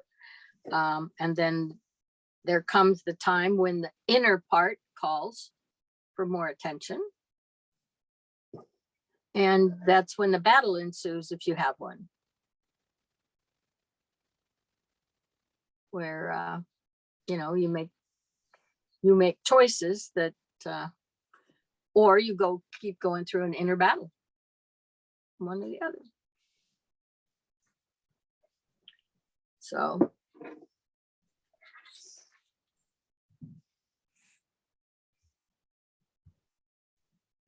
Kim had to buy me a car 3 years ago. The what? She had to buy me a car Oh, what? because I didn't even, I gave up everything. Yeah, it's Oh. like, I don't need a car anymore. I don't need anything. I'm fine right here. I'm done. And she's like, you have to leave the house and go do things and stuff. And she went and actually made the purchase. And yeah, it was funny. Yeah, but and I can absolutely guarantee you part of that was for her benefit. Yes, well, sure. She needed me to do things to help, you know, yeah. Yeah, no, I understand that. Yeah. Nope. So anyway, but yeah, it's and like I said, it's for some people, I mean, they would be completely happy with all of that stuff, you know, and would see it as a mark of this or that or whatever. So, and all the China and all of that went to a good friend and a neighbor. So if I ever wanted to see it, which I didn't, when I was there, I would see it, I'd look at it, but you know, I was very happy they had it, not me, you know, kind of stuff like that. You can take care of it. You can clean it. You can polish it. You can do all of that stuff now. And, but until that time comes, you know, people are very happy with whatever it is they have and take pride in it, and they're not torn by that. Let's put it that way. Yeah. They identify with it as being important and being part of them. Yeah. I just got to a point where I remember flipping through a Auto Trader one day. I was looking for a car and I was talking to my mechanic. I said, hey, I'm just looking for another 100,000 miles. That's all. I mean, in other words, whatever vehicle is going to give me 100,000 miles is the one I'm looking for. I don't care what the vehicle, I don't care the name of it. I don't care the color of it. That's what I need is the 100,000 miles. Cause I used to move 100,000 miles a year. So, you know, but I don't care what form it's in as long as it can do the job and it's just going to be there kind of thing. So, so there's a difference in that and what the 100,000 miles was going to look like. Okay. Or what emblem it had on it. So, anyway, so much for that. Donnie smiled a little bit. And Oh, I love it. It was fun. You know, it's a great time in everybody's life, I think. when you Yeah. give it all up. Yeah, it's spot on. Dissatisfaction, disgust, distaste, and indeed fatigue are characteristic. I think a lot of people go through that and they don't understand what's happening too. You know, that this happening very naturally to people. That disgust comes in a very natural kind of way, but here it is. Here it's just, Yeah. here's what's happening. What boggles my mind though sometimes are the people that have a lot of stuff and complain about having a lot of stuff because it's a lot of work to have a lot of stuff, but yet they want to keep attaining more stuff. Right. Or upgrading the stuff to the next shinier stuff. Yeah, I mean, I won't name names but I have some folks in my family like that just are very lost in the material world. But every day they complain about all these material goods. Just like, well, just get rid of it. You don't want it around. Yeah, and they probably identify it as status that Exactly. Yeah. that the rest of the world can look at, and Right. And can't move past that. You really shouldn't be worried about who externally you want to impress with the stuff. But you know, like you said, if despite the complaints, if it makes them happy in some shape and they're not going to give it up, who am I to say you need to give that up? They kind of got to get there on their own. yeah, no, you. But No, my wife and and I are going problem through a bit of that ourselves because we have a house full of junk. I call it junk now. It's stuff. And there used to be some, sentiment or emotional attachments to some of that stuff. But as we look at our house, it looks like a freaking storage unit. You're like, this is no way to live. We had a conversation yesterday about functionality and just making life functional and meeting the needs of what you're trying to accomplish.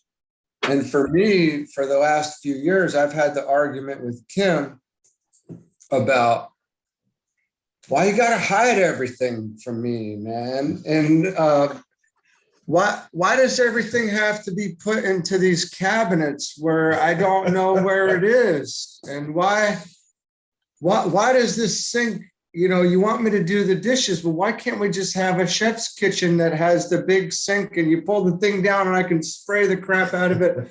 And why does it, on all these, I want to put the plates away. Hey, where did the plates go? I haven't been moved into a place in 20 years. And I'm just, why you got to hide the dang frying pan from me?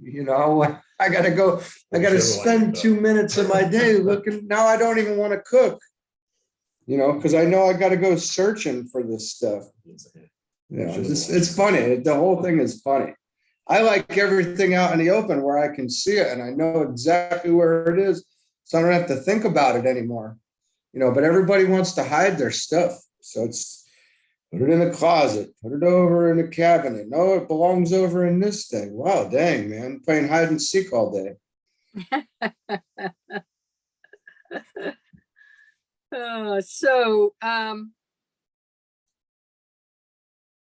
He's seeing double. Okay, but let's go back here to a minute where it talks about learning a new rhythm. He is one who seeks to learn a new rhythm, to enter a new field of experience, to follow steps that advanced humanity have trodden. One of the new rhythms that you learn is when you have these little epiphanies, if you will, that come and they bring a certain amount of euphoria, but they have a cycle and a rhythm and they take you to a high point. And then, you think you're on top of the world, and then it wanes off, and that's part of the rhythm too. And it's just a matter of learning the rhythm, because once you start to see it, and it will continue to cycle. I mean, it isn't just like once every so often. eventually they'll probably pick up a little more. And then if you can start to just see, okay, well, here's the rhythm on that one. Okay, so we've got here, this was great. You know, that usually has some euphoria with it on whatever level. Now, if you touch in with the soul, it's generally a joy. You experience what they call joy. Okay. If you touch in with the monad, for sake of if that would happen, it would be bliss. Okay. If you've managed to just get your physical, emotional, and mental to operate as one unit, even if it's for a short period of time, it's generally said you are happy. So in other words, we have named some of these rhythms. We've given them names, the high points. You know, in as much as you are happy, you experience joy, or you experience bliss. That's what this whole realm, that's how they identify those stages. And then of course you think it all went to hell when it goes to the downside and disappears, so to speak. And you'll say, geez, you know, I had this really nice time up here these early months of the year, you know, or spring or whenever it was. And now it's all gone. I've lost it all. I wonder where it went. Well, you didn't. It cycled down, and probably some of it went to the lower kingdoms, if you will, because we're part of that process, whether we realize it or not, of that stuff coming from on high, and it has to go through us to get to benefit even the lower three kingdoms below us. So so when it talks about he is learning a new rhythm, just all of you remember that, because that's what it means by that. And that advanced humanity has trodden ahead of him on the path leading from darkness to light, from the unreal to the real. He has tasted the joys of life in the world of illusion, has learnt their powerlessness to satisfy and hold him. Now he is in a state of transition between the old and the new states of being. He is vibrating between the condition of soul awareness and form awareness. He is seeing double. And you do go back and forth at those stages. And the spiritual perception grows slowly and surely as the brain becomes capable of illumination from the soul via the mind. So there is the direction. The soul goes to the mind and eventually to the brain from the mind. As the intuition develops, the radius of awareness grows and new fields of knowledge unfold. The first field of knowledge, receiving illumination, might be described as comprising the totality of forms to be found in the three worlds of human endeavor, the etheric, the astral, and the mental. The would-be disciple through this process becomes aware of his lower nature, begins to realize the extent of his imprisonment, and as Patanjali puts it, the modifications of the versatile psychic nature. The hindrances to achievement and the obstacles to progress are revealed to him, and his problems become specific. Frequently, then, he reaches the position in which Arjuna found himself, confronted by enemies who are those of his own household. Confused as to his duty and discouraged as he seeks to balance himself between the pairs of opposites. His prayer then should be the famous prayer of India, uttered by the heart, comprehended by the head, and supplemented by an ardent life of service to humanity. Unveil to us the face of the true spiritual sun, hidden by a disk of golden light, that we may know the truth and do our whole duty as we journey to thy sacred feet.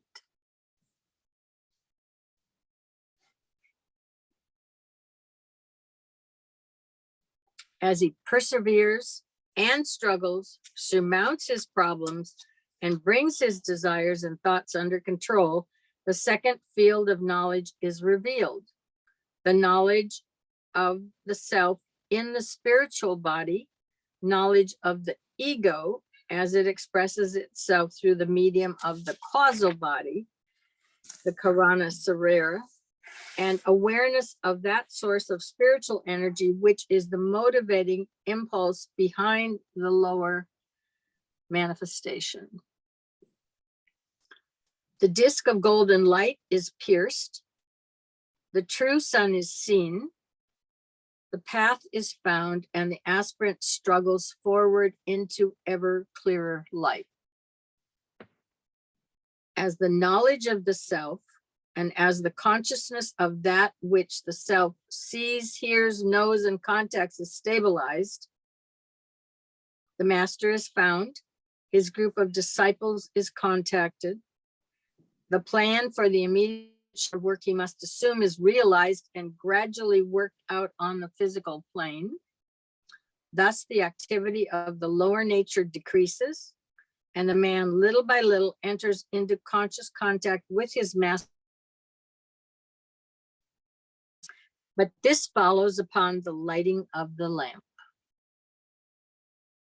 the aligning of the lower and the higher, and the downflow of illumination to the brain. It is essential that these points should be grasped and studied by all aspirants so they may take the needed steps and develop the desired awareness. Until this is done, the master, no matter how willing he may be, is powerless and can take no steps to admit a man to his group, and thus take him into his auric influence, making him an outpost of his consciousness. Now that's a sentence you should think about, because the master, no matter how willing he may be, is powerless and can take no steps to admit a man to his group, and thus take him into his auric influence, which means within his aura. They're connected, making him an outpost of his consciousness. So if he's taking somebody into his group, then that's part of what that implies. Every step of the way has to be carved out by a man himself. And there is no short or easy road out of darkness into light. But for a master, if he takes him into this group, then they're not separated after that. There is that connection through the aura or through the consciousness. So it isn't like going to school every day. You know, you go to school, you sit there, and then when the bell rings, you leave. The teacher goes home, has their own life, whatever, you know, their family, their whatever, and probably has no thoughts of those students or any connection with those students till the next day when they go back to class and are in the same physical presence. He's implying this is not what happens at that given stage. But he's also saying that everybody has to carve their own way out. But that it has to be after this connection would have to be after the individual man has made his way to qualify. A master can't just take him because he wants to be taken and put under his wing, because it won't work. Won't work for either one of them. So the white magician is ever one who, through conscious alignment with his ego, with his angel, is receptive to his plans and purposes, and therefore capable of receiving higher impression. We must remember that white magic works from above downwards and is the result of solar vibration, not impulses emanating from one or other of the lunar Treatises. The downflow of the impressing energy from the solar Treatise is the result of his internal recollectiveness, the indrawing of his forces prior to sending them concentratedly to his shadow man, and his steady meditation upon the purpose and the plan. It may be of use to the student if he here remembers that the ego, as well as the logos, is in deep meditation during the whole cycle of physical incarnation. This meditation is cyclic in nature.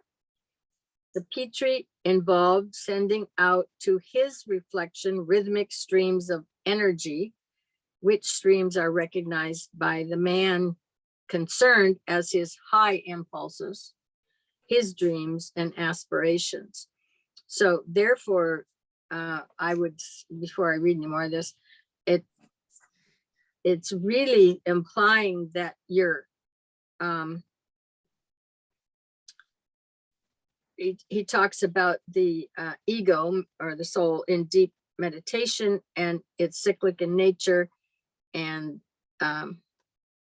Treatise involved sending out his reflection rhythmic streams of energy, and man recognizes them as his high impulses, his dreams and his aspirations when he's not generating them, is what we're saying.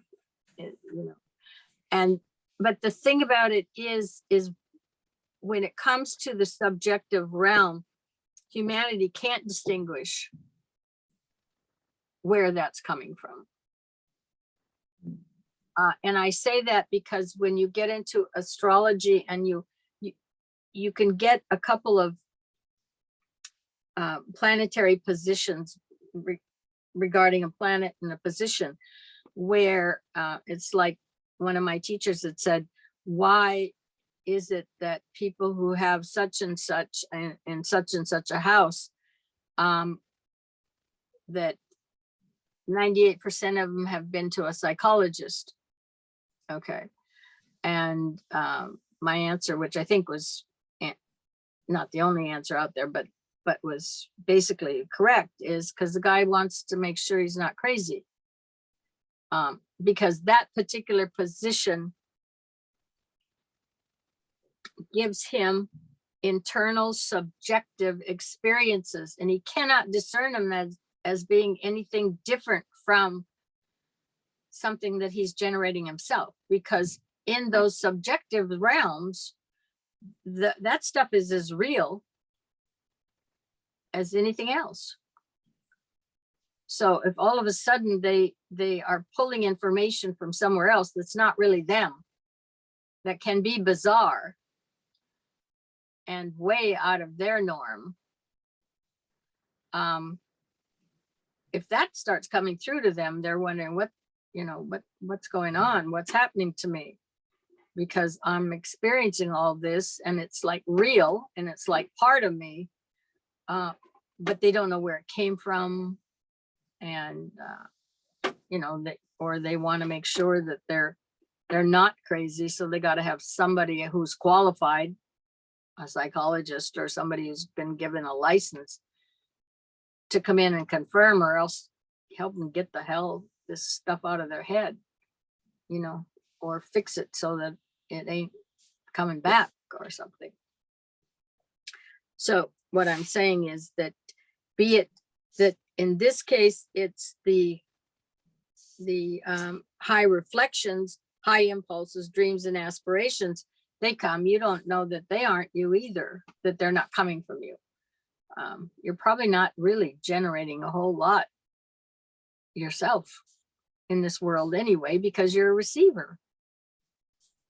We talked about every cellular membrane of your body is a receiver and receives information and impulses. So does the rest of you. So the psychedelics, in a sense, when people are experiencing them, I mean, that's real. They're experiencing it. A dream, you're experiencing it, right? it's real at the moment you're having it. So we have to realize that we're finding the real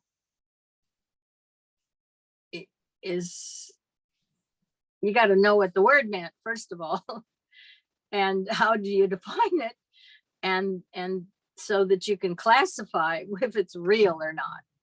But there's all this stuff roaming around, and we're receptive to it. You know, depending upon how many receivers are open or developed, are sub-levels of this or that. You know, so.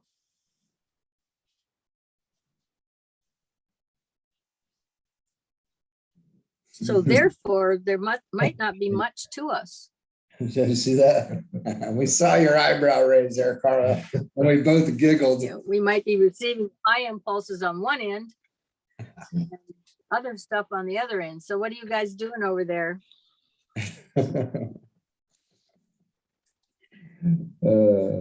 It's funny.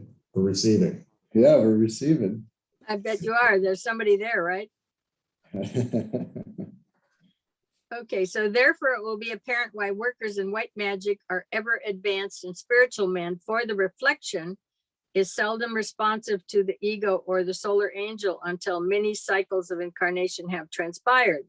The solar Petri communicates with his shadow, that's us, or reflection by means of the sutratma, which passes down through the bodies to a point of entrance in the physical brain, if I might so express it, but the man as yet cannot focus or see clearly in any direction. And we are considered his shadow.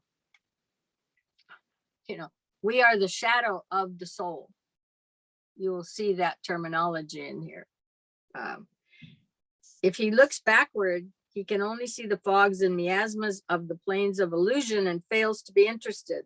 If he looks forward, he sees distant light which attracts him, but he cannot as yet see that which the light reveals. If he looks around, he sees but shifting forms and the cinematograph of the form side of life. If he looks within, he sees the shadows cast by the light and becomes aware of much impedimentia, which must be discarded before the light he sees in the distance can be approached and then entered within him. Then he can know himself as light itself and walk in that light and transmit it likewise to others. And so in many respects, the sentence where it says,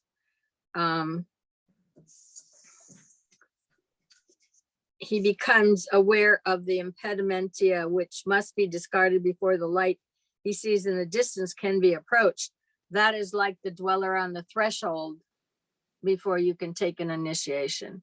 In other words, there's all this stuff that's in the way that has to be, in a sense, burned off in terms of literally, that's kind of what happens, is it gets burned off.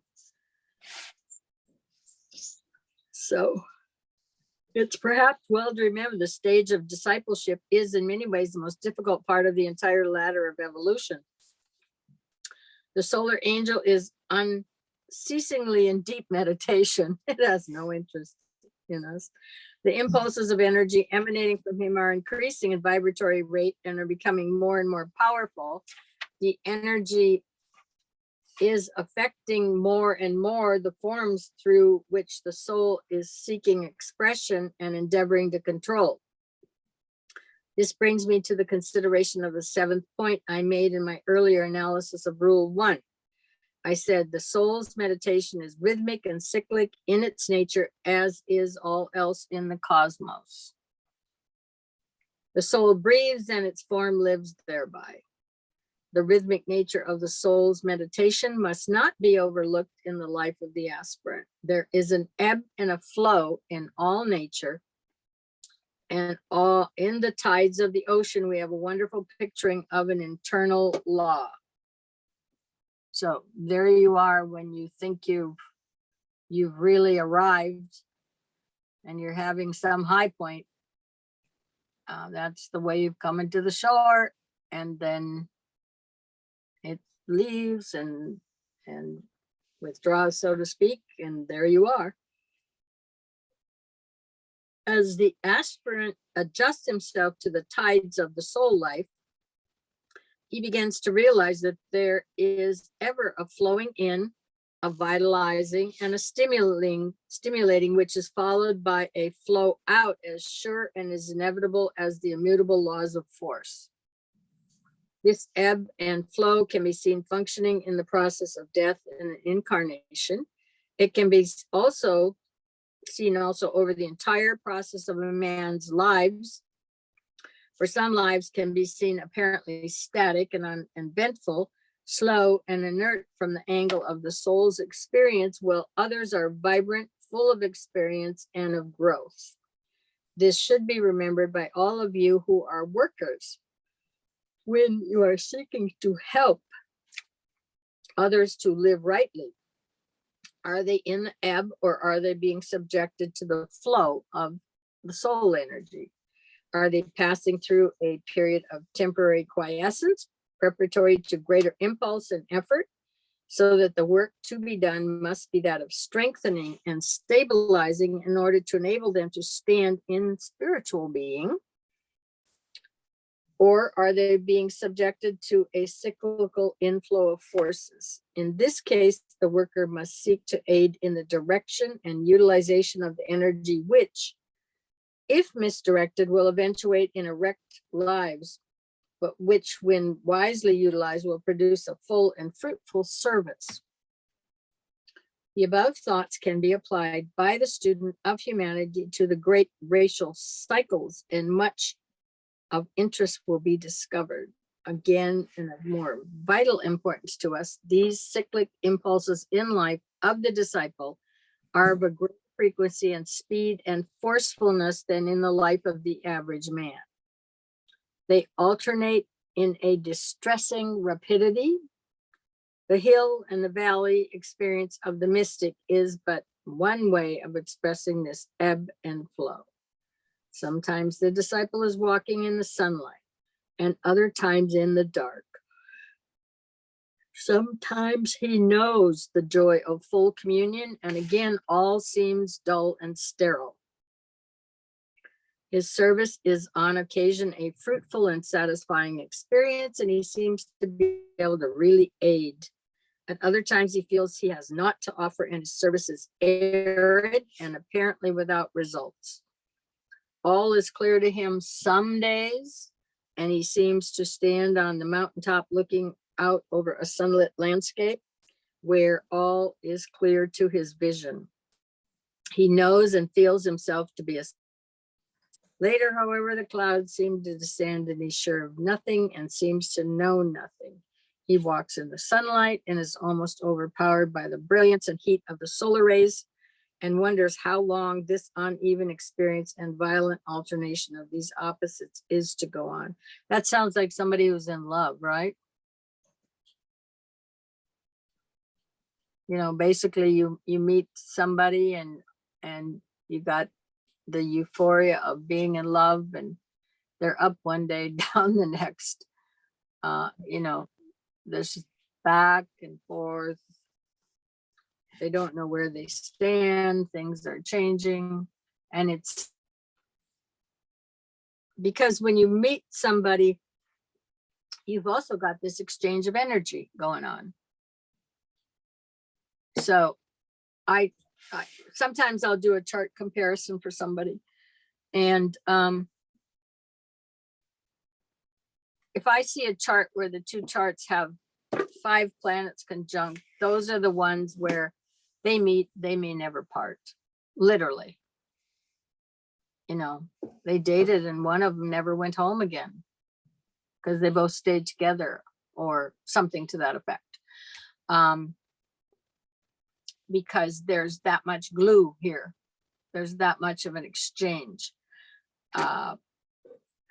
If somebody brought me a chart to compare where there was not one conjunction, I would say you wouldn't have seen them walking down the street. They could have passed you right by. You just wouldn't even recognize them.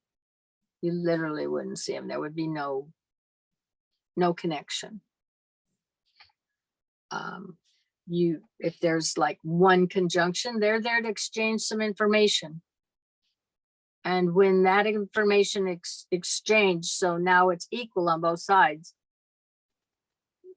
they don't have any draw to each other after that. Kind of thing. So anyway, that's kind of the way it works.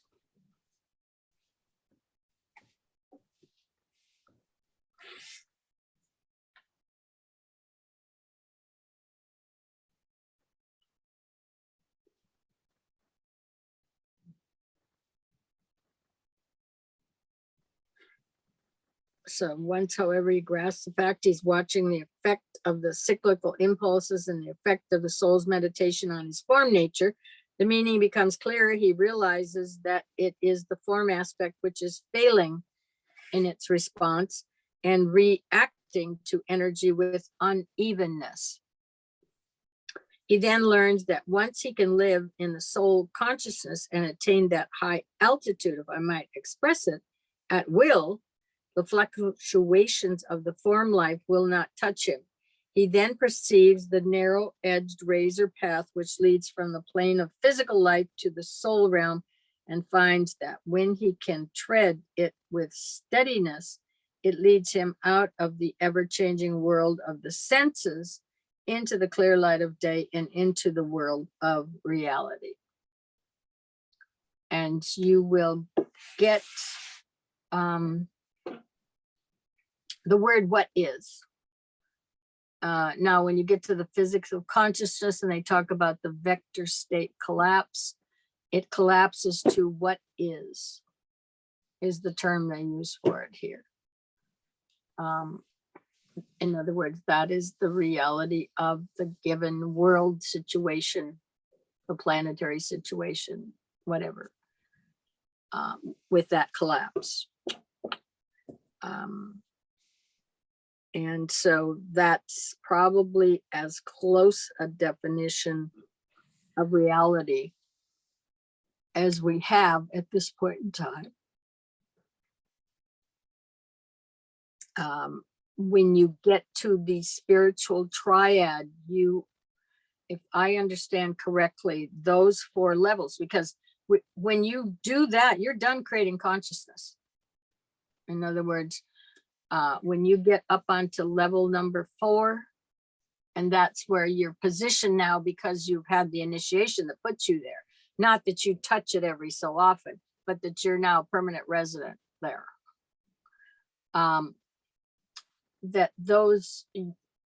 Then you're in the etheric. You're in the 4 levels of the etheric of this planet. And if I understand correctly, those are the bottom levels of the other cosmic entities of which our solar system is a part, which means the etheric is not consciousness. It is that energy pattern. So it is the reality, if you will, and that's why they talk about you shift to the realm of reality, is because now you're going to go and be absorbed or be absorbed, however you want to viewpoint it. The energies on those levels, that's those initiations that are defined on those upper levels. So you become equal to that energy. So you have that connection. Then the subtlety is, can you figure out what that energy is saying? What is the information in that energy?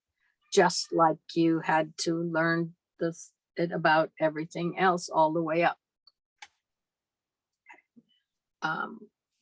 But you're not making stuff up there, okay? Like you are on the astral plane.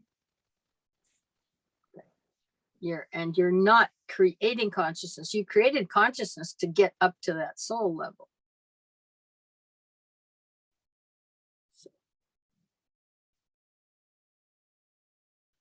And that's why you worked your way up there. The other is the download, working from the top down. That's from the Buddhic plane. You're getting downloads. Once you're up on level 4, that's your residencies now, so to speak. That information is downloading to you. You had to work your way up and create consciousness to get to that point. Then you're receiving. And that's probably part of why he talks about the new religion will be the invocation, evocation. Because you are invoking that energy to come to you. You want to receive it. You're not invoking some consciousness to be created to come on you, or to invoke that you're going to create some consciousness. You are invocating, invocation, evocation. That's why you can, this material is the invocation. You're going to get the download that matches it to the best of. It's good news. Yeah, you just sit there and not do nothing, right? Just Good news invocate that it. we made it to that level, that place in evolution too, to be able to do that, I guess. Yeah, well, and to some extent, because you've got a mind and it is the mental realm, you can read this material, you can run it through your mind, and it obviously, like everybody said here, it looks different every time you read it, and your answers, so to speak, get different.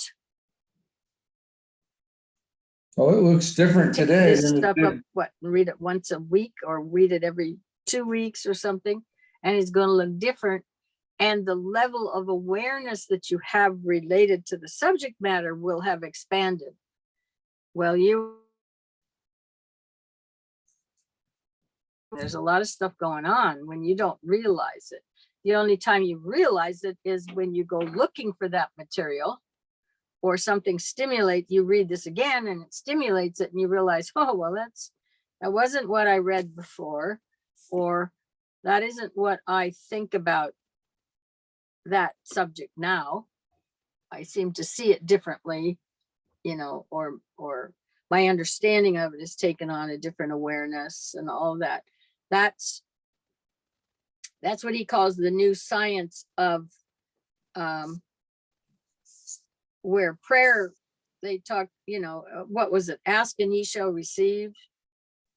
Okay, was the last section. They're now coming out and saying, basically, when you do that, you're asking to get something of who you are. In other words, you can't, they're making the point, you can't pull anything in greater than what you are. So if you're trying to manifest something, you're manifesting yourself, is one of the latest statements I've seen, which is probably the case, because I've watched these people manifest. I manifested this or that.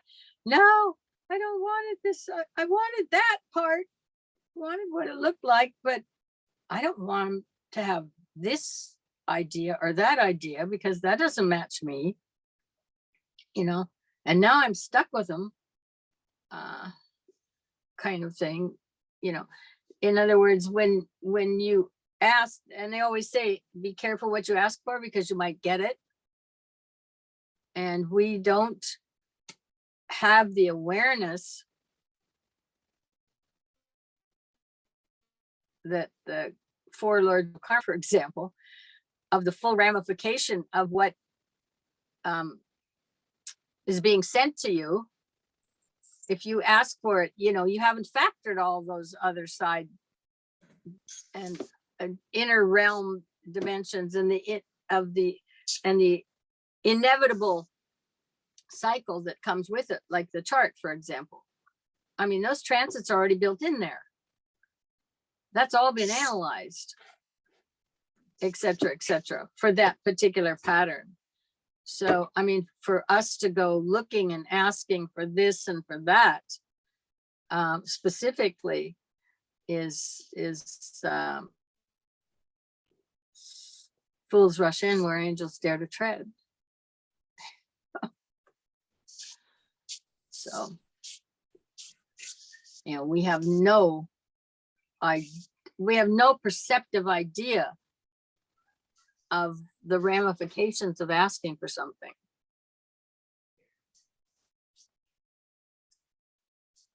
You know, we just don't, we can't factor in that many dimensions all at one time. Yeah. I think my big one was, don't give me anything I'm not supposed to have. Just as a protection. In my case, that's all I want, is don't give me anything I'm not supposed to have.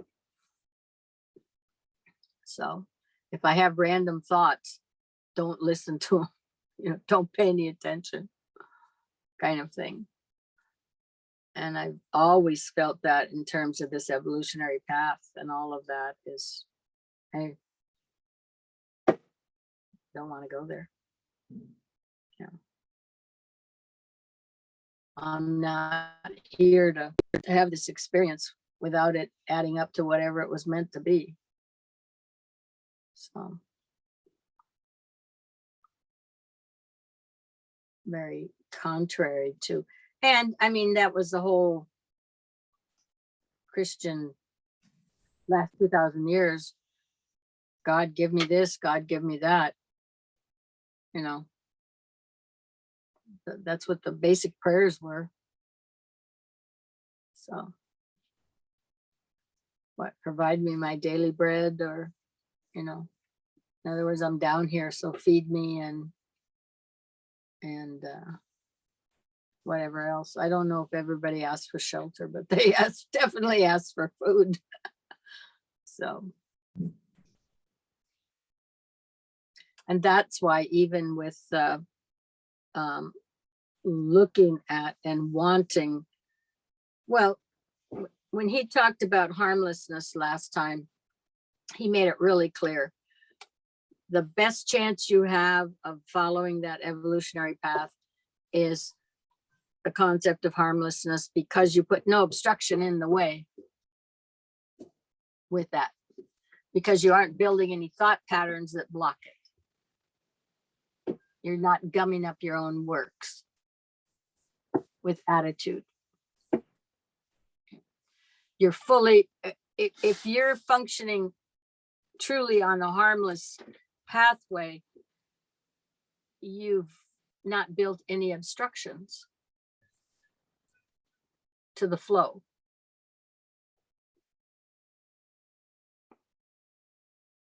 Because if you got an attitude and you think that guy's an asshole over there, that's a block. As long as you think that, that just stopped you. Because you now have a connection to that guy. You made it, and it's not going away until you release that attitude. Manifesting your own hell. Huh? Manifesting your own hell. Yeah. Well, you're certainly manifesting your blocking your forward movement. Right. Yeah. And so I think he talks about it on 3 or 4 different levels or something like that. But bottom line is, no matter what it is, if you want that, that creates your most open pathway that you can possibly have. To do that is by, just walking through life without creating a lot of obstacles. And generally the obstacles you're going to create are with your mind or your emotions or your attitude or however it is. Those are your blocks.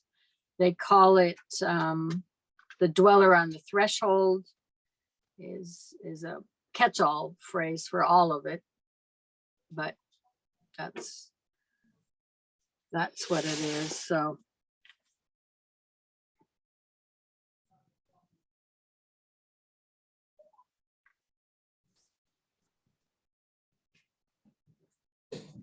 basically he's saying, once you realize you're actually riding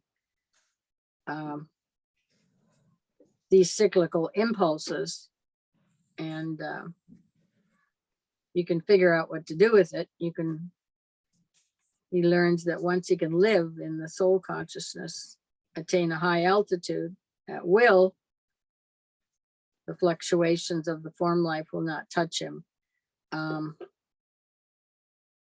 Yeah. He perceives the narrow-edged razor path, and wasn't that the book, the Razor's Edge? Yeah. Yeah, that probably comes from there, which leads from the plane of physical life to soul life, finds that he can tread it with steadiness. It leads him out of the ever-changing world of senses into the clear light of day and into the world of reality, because then it moves you up onto those planes where the consciousness is not being created. You know, you're just now learning what is. And those are the upper levels of this planet, what it constitutes, which are its connections then with,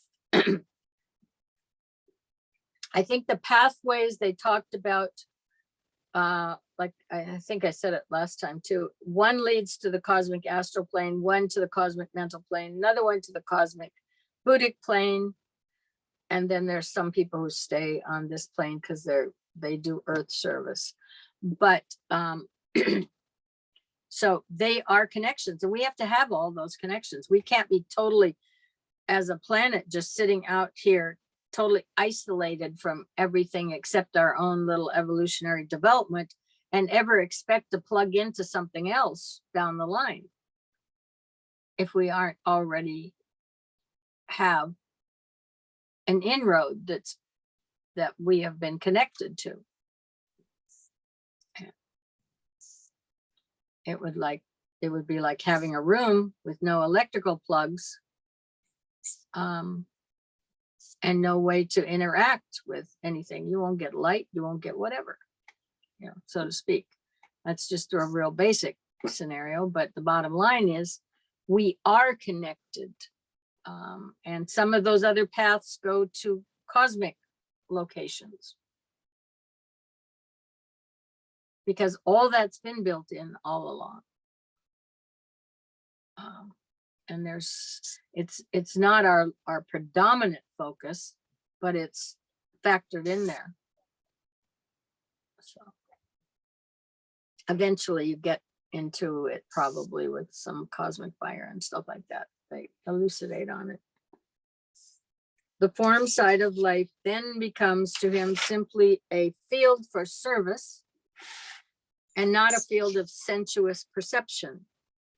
Let the student ponder upon this last sentence. Let him aim to live as a soul. Then the cyclic impulses emanating from the soul are known to be impulses for which he himself is responsible and which he has sent forth. He then knows himself to be the initiating cause and not the subject to the effects. Looked at from another angle, we get two factors, the breath and the form, which the breath energizes and drives into activity. Upon careful study, it becomes apparent that we have, for eons of time, identified ourselves with the form. We have emphasized the effects of the imparted activity, but have not understood the nature of the breath, nor known the nature of the one who breathes. Now in our work, we are concerning ourselves with the one who, breathing rhythmically, will drive the form into right action and right control. This is our objective and our goal, and the right understanding is necessary nevertheless if we are to appreciate intelligently our tasks and our efforts. Much more can be said on this rule, but enough has been given here for the average applicant to discipleship to consider and upon which to base action. Most of us are average, are we not? Should I take a survey on that? Here? Anybody here think they're average? In truth, is anybody here think they're average?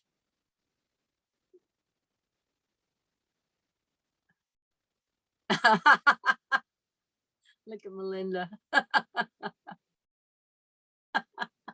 Hiding your smile. It's not that I think I'm not average. I just think everybody's so unique. Like people that think they're normal or average, like it blows my mind. Like, how could you think that about yourself? Because you're not like some boring thing. Like we're all so unique and special, and like I don't mean special like I'm better than other. I mean you're just like, I don't know how to explain it. But no, do I think I'm average? No. Right. I guess if that's what you're asking, no, I don't. Yeah. But I don't think I'm better than other people. Like, do you know what I'm saying? Yes, I know what you're saying. Yeah. But I'm just saying, I know that I don't think there's anybody that's been on this scenario who thinks they're average. Yeah, like I don't, yeah. Like when I look at these people in front of me, I don't see what somebody else might think of as average. Right. And I think Tom fights with it because he's got that Virgo in there that doesn't want him to really fess up so that he might think he's not average. But what have you got? You're on mute. Well, the kids were The kids were in the hot tub yelling. Okay.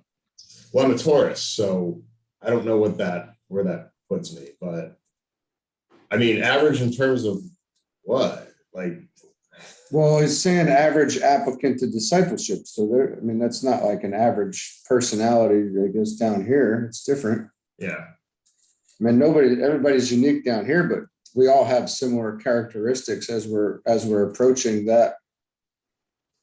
So we're really no different either. So, I mean, we're unique, but connected. So, Oh, wait till you see the rest of the sentence. well, then I'll just shut up for now. Let's read on. If we regard ourselves otherwise, meaning are we not average? We divorce ourselves from others and become guilty of the sin of separativeness, the one real sin.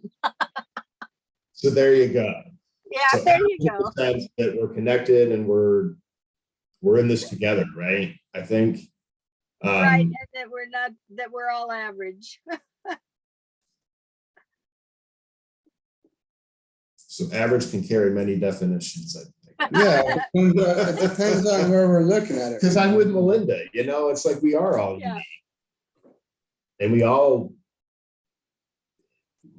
yeah, it's I don't really, I'm just gonna stop talking for now. Yeah, it's better.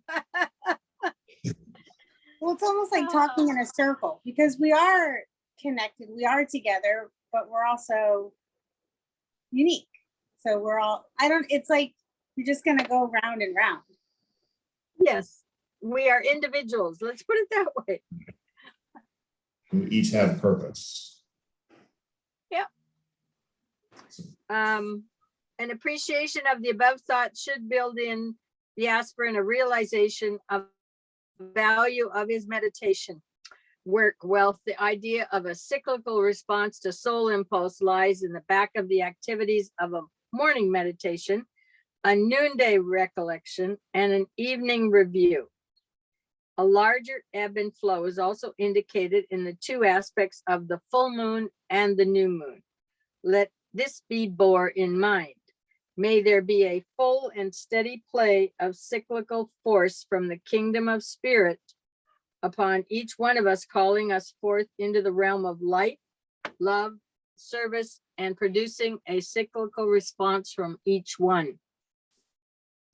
There may be a constant interchange between those who teach and the disciple who seeks instruction. Much preliminary work will have to be done. The disciple on the physical plane and the inner teacher, whether one of the great ones or the master within the heart, need to know each other somewhat and to accustom themselves to each other's vibration. Teachers on the inner planes have much to contend with owing to the slowness of the mental processes of students in physical bodies. But confidence and trust will set up the right vibration, which will produce eventually accurate work. Lack of faith, of calmness, of application, and presence of emotional unrest will hinder. Long patience those on the inner side need in dealing with all who must, for lack of other or better material, be utilized. I think they're talking about us again. Mhm. Some physical injudiciousness may make the physical body non-receptive. Some worry or care may cause the astral body to vibrate to a rhythm impossible for the right reception of the inner purpose. Some prejudice, some criticism, some pride may be present that will make the mental vehicle of no use. Aspirants to this difficult work must watch themselves with infinite care and keep the inner serenity and peace and the mental pliability that will tend to make them of some use in the guarding and guiding of humanity. The following rules might therefore be given. It's essential that there should be an endeavor to arrive at absolute purity of motive. The ability to enter the silence of the high places will follow next. The stilling of the mind depends upon the law of rhythm. If you are vibrating in many directions and registering thoughts from all sides, this law will be unable to touch you. Balance and poise must be restored before equilibrium can be reached. The law of vibration and the study of atomic substance are closely intertwined. When more is known about these atoms and their action and reaction and interaction, then people will control their bodies scientifically, synchronizing the laws of vibration and rhythm. They are the same and yet unlike. They are phases of the law of gravitation. The earth is itself an entity which, by the force of will, holds all things to itself. This is an obscure matter. Little has been learned about it as yet. The inbreathing and outbreathing of the entity of the earth affects vibration potently. That is the vibration of the physical plane matter. There is a connection also between this and the moon. Those members of humanity who are especially under lunar influence respond to this attraction more than any others, and they are difficult to use as transmitters. But boy, do they buy weird drinks. When the full moon is out, just ask the bartender. You know, all the Velvet Hammers come out, the Harvey Wallbangers, all of the strange drinks that they're out there that aren't the norm get ordered because those guys show up. The bartender will know. He just knows by the drinks that are being ordered that it's a full moon out there.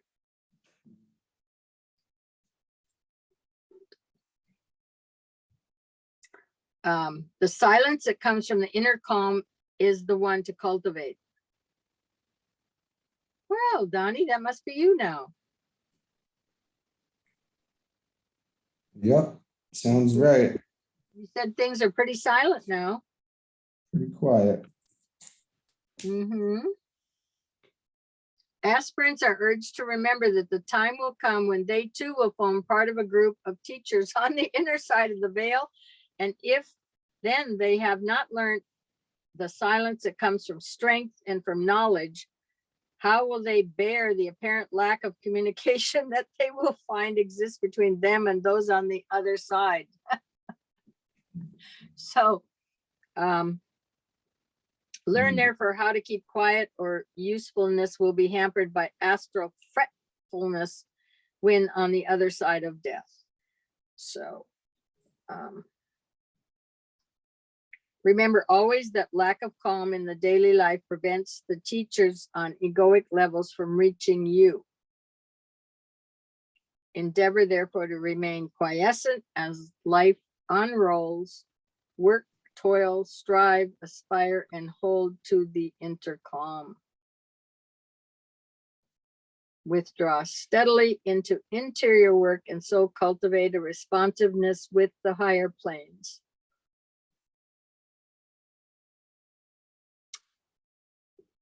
A perfect steadiness of inner poise is what the masters need in those whom they seek to use.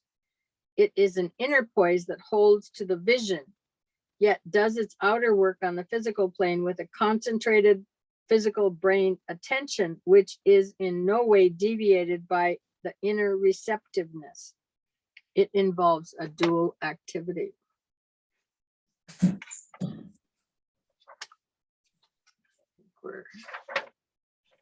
How far? Oh, we've only got a couple more pages, so I guess we can get through this one today.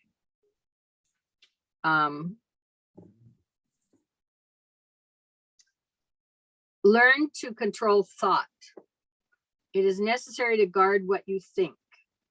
These are days when the race as a whole is becoming sensitive and telepathic and responsive to thought interplay. The time is approaching when thought will become public property and others will sense what you think. Well, I think I've seen on the internet that they've got the programs now, computer programs that can just pick up what you're thinking. Artificial intelligence type stuff. I don't know. They're just saying that they can read your thoughts. Reading thoughts. Yeah. I don't know. Yeah. In other words, whatever you are thinking, they know, a computer can read it and translate what you're thinking. Thought has therefore to be carefully guarded. Those who are contacting the higher truths and become sensitive to the universal mind must protect some of their knowledge from the intrusion of other minds. Aspirants must learn to inhibit certain thoughts and prevent certain knowledge from leaking out into the public consciousness when in contact with their fellow men. It is, of course, of vital interest to appreciate the significance of the words scatters not his force.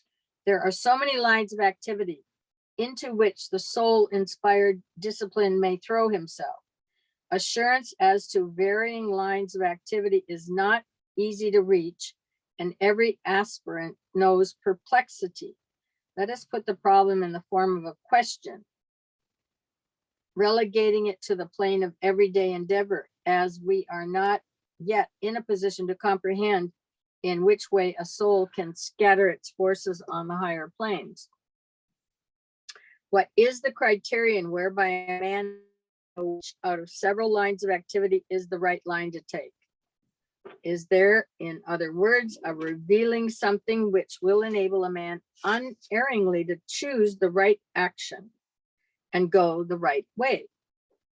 The question has no reference to a choice existing between the path of spiritual endeavor and the way of the man of the world. It refers to right action when faced with a choice. There's no question but that a man is faced in his progress with increasingly subtle distinctions. The crude discrimination between right and wrong, which occupies the child's soul, is succeeded by finer distinctions of right or more right, of high or higher, and the moral or spiritual values have to be faced with the most meticulous spiritual perception. In the stress and toil of life, and in the constant pressure on each one of those who constitute their group, the complexity of the problem is very great. In solving such problems, certain broad discriminations can be precede the more subtle, and when these decisions have been made, the more subtle can then take their place. The choice between selfish and unselfish action is the most obvious one to follow upon the choice between right and wrong, and is easily settled by the honest soul. A choice which involves discrimination between individual benefit and group responsibility rapidly eliminates other factors and is easy to the man who shoulders his just responsibility. Note the words just responsibility. We are considering the normal, sane man and not the over-conscientious, morbid fanatic. There follows the next distinction between the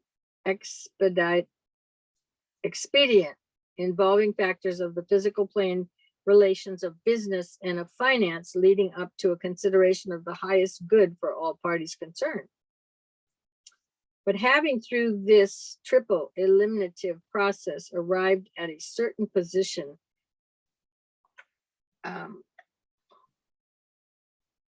causes arise where choice still remains, in which neither common sense nor logical discerning reason seems to help. The desire is only to do the right thing. The intent is to act in the highest possible way and to take that line of action which will produce the best good of the group apart from personal considerations altogether. Yet light upon the path which must be trodden is not seen. The door which should be entered is unrecognized, and the man remains in a state of constant indecision. What must be done? One of two. First, the aspirant can follow inclination, choose that line of action out of the residue of possible lines which seem to him the wisest and best. This involves belief in the working of the law of karma and also a demonstration of that firm decisiveness, which is the best way in which his personality can learn to abide by the decisions of his soul. It involves also the ability to go forward on the grounds of the decision made and so to abide by results without foreboding or regrets. Secondly, he can wait, resting back upon an inner sense of direction, knowing that in due time he will ascertain through the closing of all doors but one, which is the one he should go. For there is only one open door through which such a man can go. Intuition is needed for its recognition. In the first case, mistakes may be made, and the man thereby learned and is enriched. In the second case, mistakes are impossible and only right, obvious action can be taken. It's obvious, therefore, that all resolves itself into an understanding of one's place upon the ladder of evolution. Only the highly advanced man can know the times and seasons and be adequately discern the subtle distinction between a psychic inclination and the intuition. In considering these two ways of ultimate decision, let's not the man who should use his common sense and take a line of action based upon the use of the concrete mind practice the higher method of waiting for a door to open. He is expecting too much in the place where he is. He has to learn through right decision and right use of mind to solve his problems. Through this method, he will grow. For the roots of intuitive knowledge are laid deep within the soul, and the soul therefore must be contacted before the intuition can work. One hint only can here be given. The intuition ever concerns itself with group activity and not with petty personal affairs. If you are still a man centered in the personality, recognize it and with the equipment available, govern your actions. If you know yourself to be functioning as a soul and are lost in the interest of others, untrammeled by selfish desire, then your just obligations will be met, your responsibilities shouldered, your group work carried forward, and the way will unfold before you. Whilst you do the next thing and fulfill the next duty. Out of duty, perfectly performed, will emerge those larger duties, which we call world work. And out of the carrying of family responsibilities will come that strengthening of our shoulders, which will enable us to carry those of the larger group. What then is the criterion? For the high-grade aspirant, let me repeat, the choice of action depends upon a sound use of the lower mind. The employment of a sane common sense and forgetfulness of selfish comfort and personal ambition. This leads to the fulfillment of duty. For the disciple, there will be the automatic and necessary carrying forward of all of the above, plus the use of the intuition, which will reveal the moment when the wider group responsibilities can be justly shouldered and carried simultaneously with those of the smaller group. Ponder on this.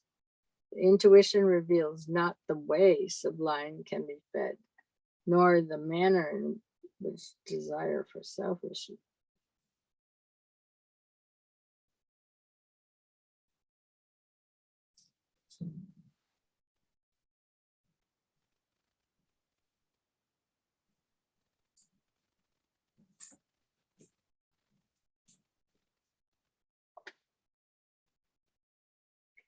There you go.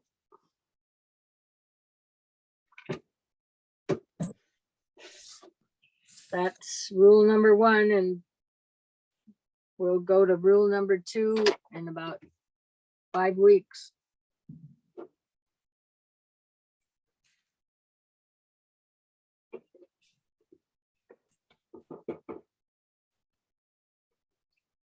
So you'll have 5 weeks to ponder on this. Okay. Sounds good. Yep. Get some other videos and stuff up during that time though too, so. Yeah, I would think so. It'll be good. All right, do we want to, what do we want to do? Finish it. Okay, that sounds good. We're gonna stop recording then. Right. Okay.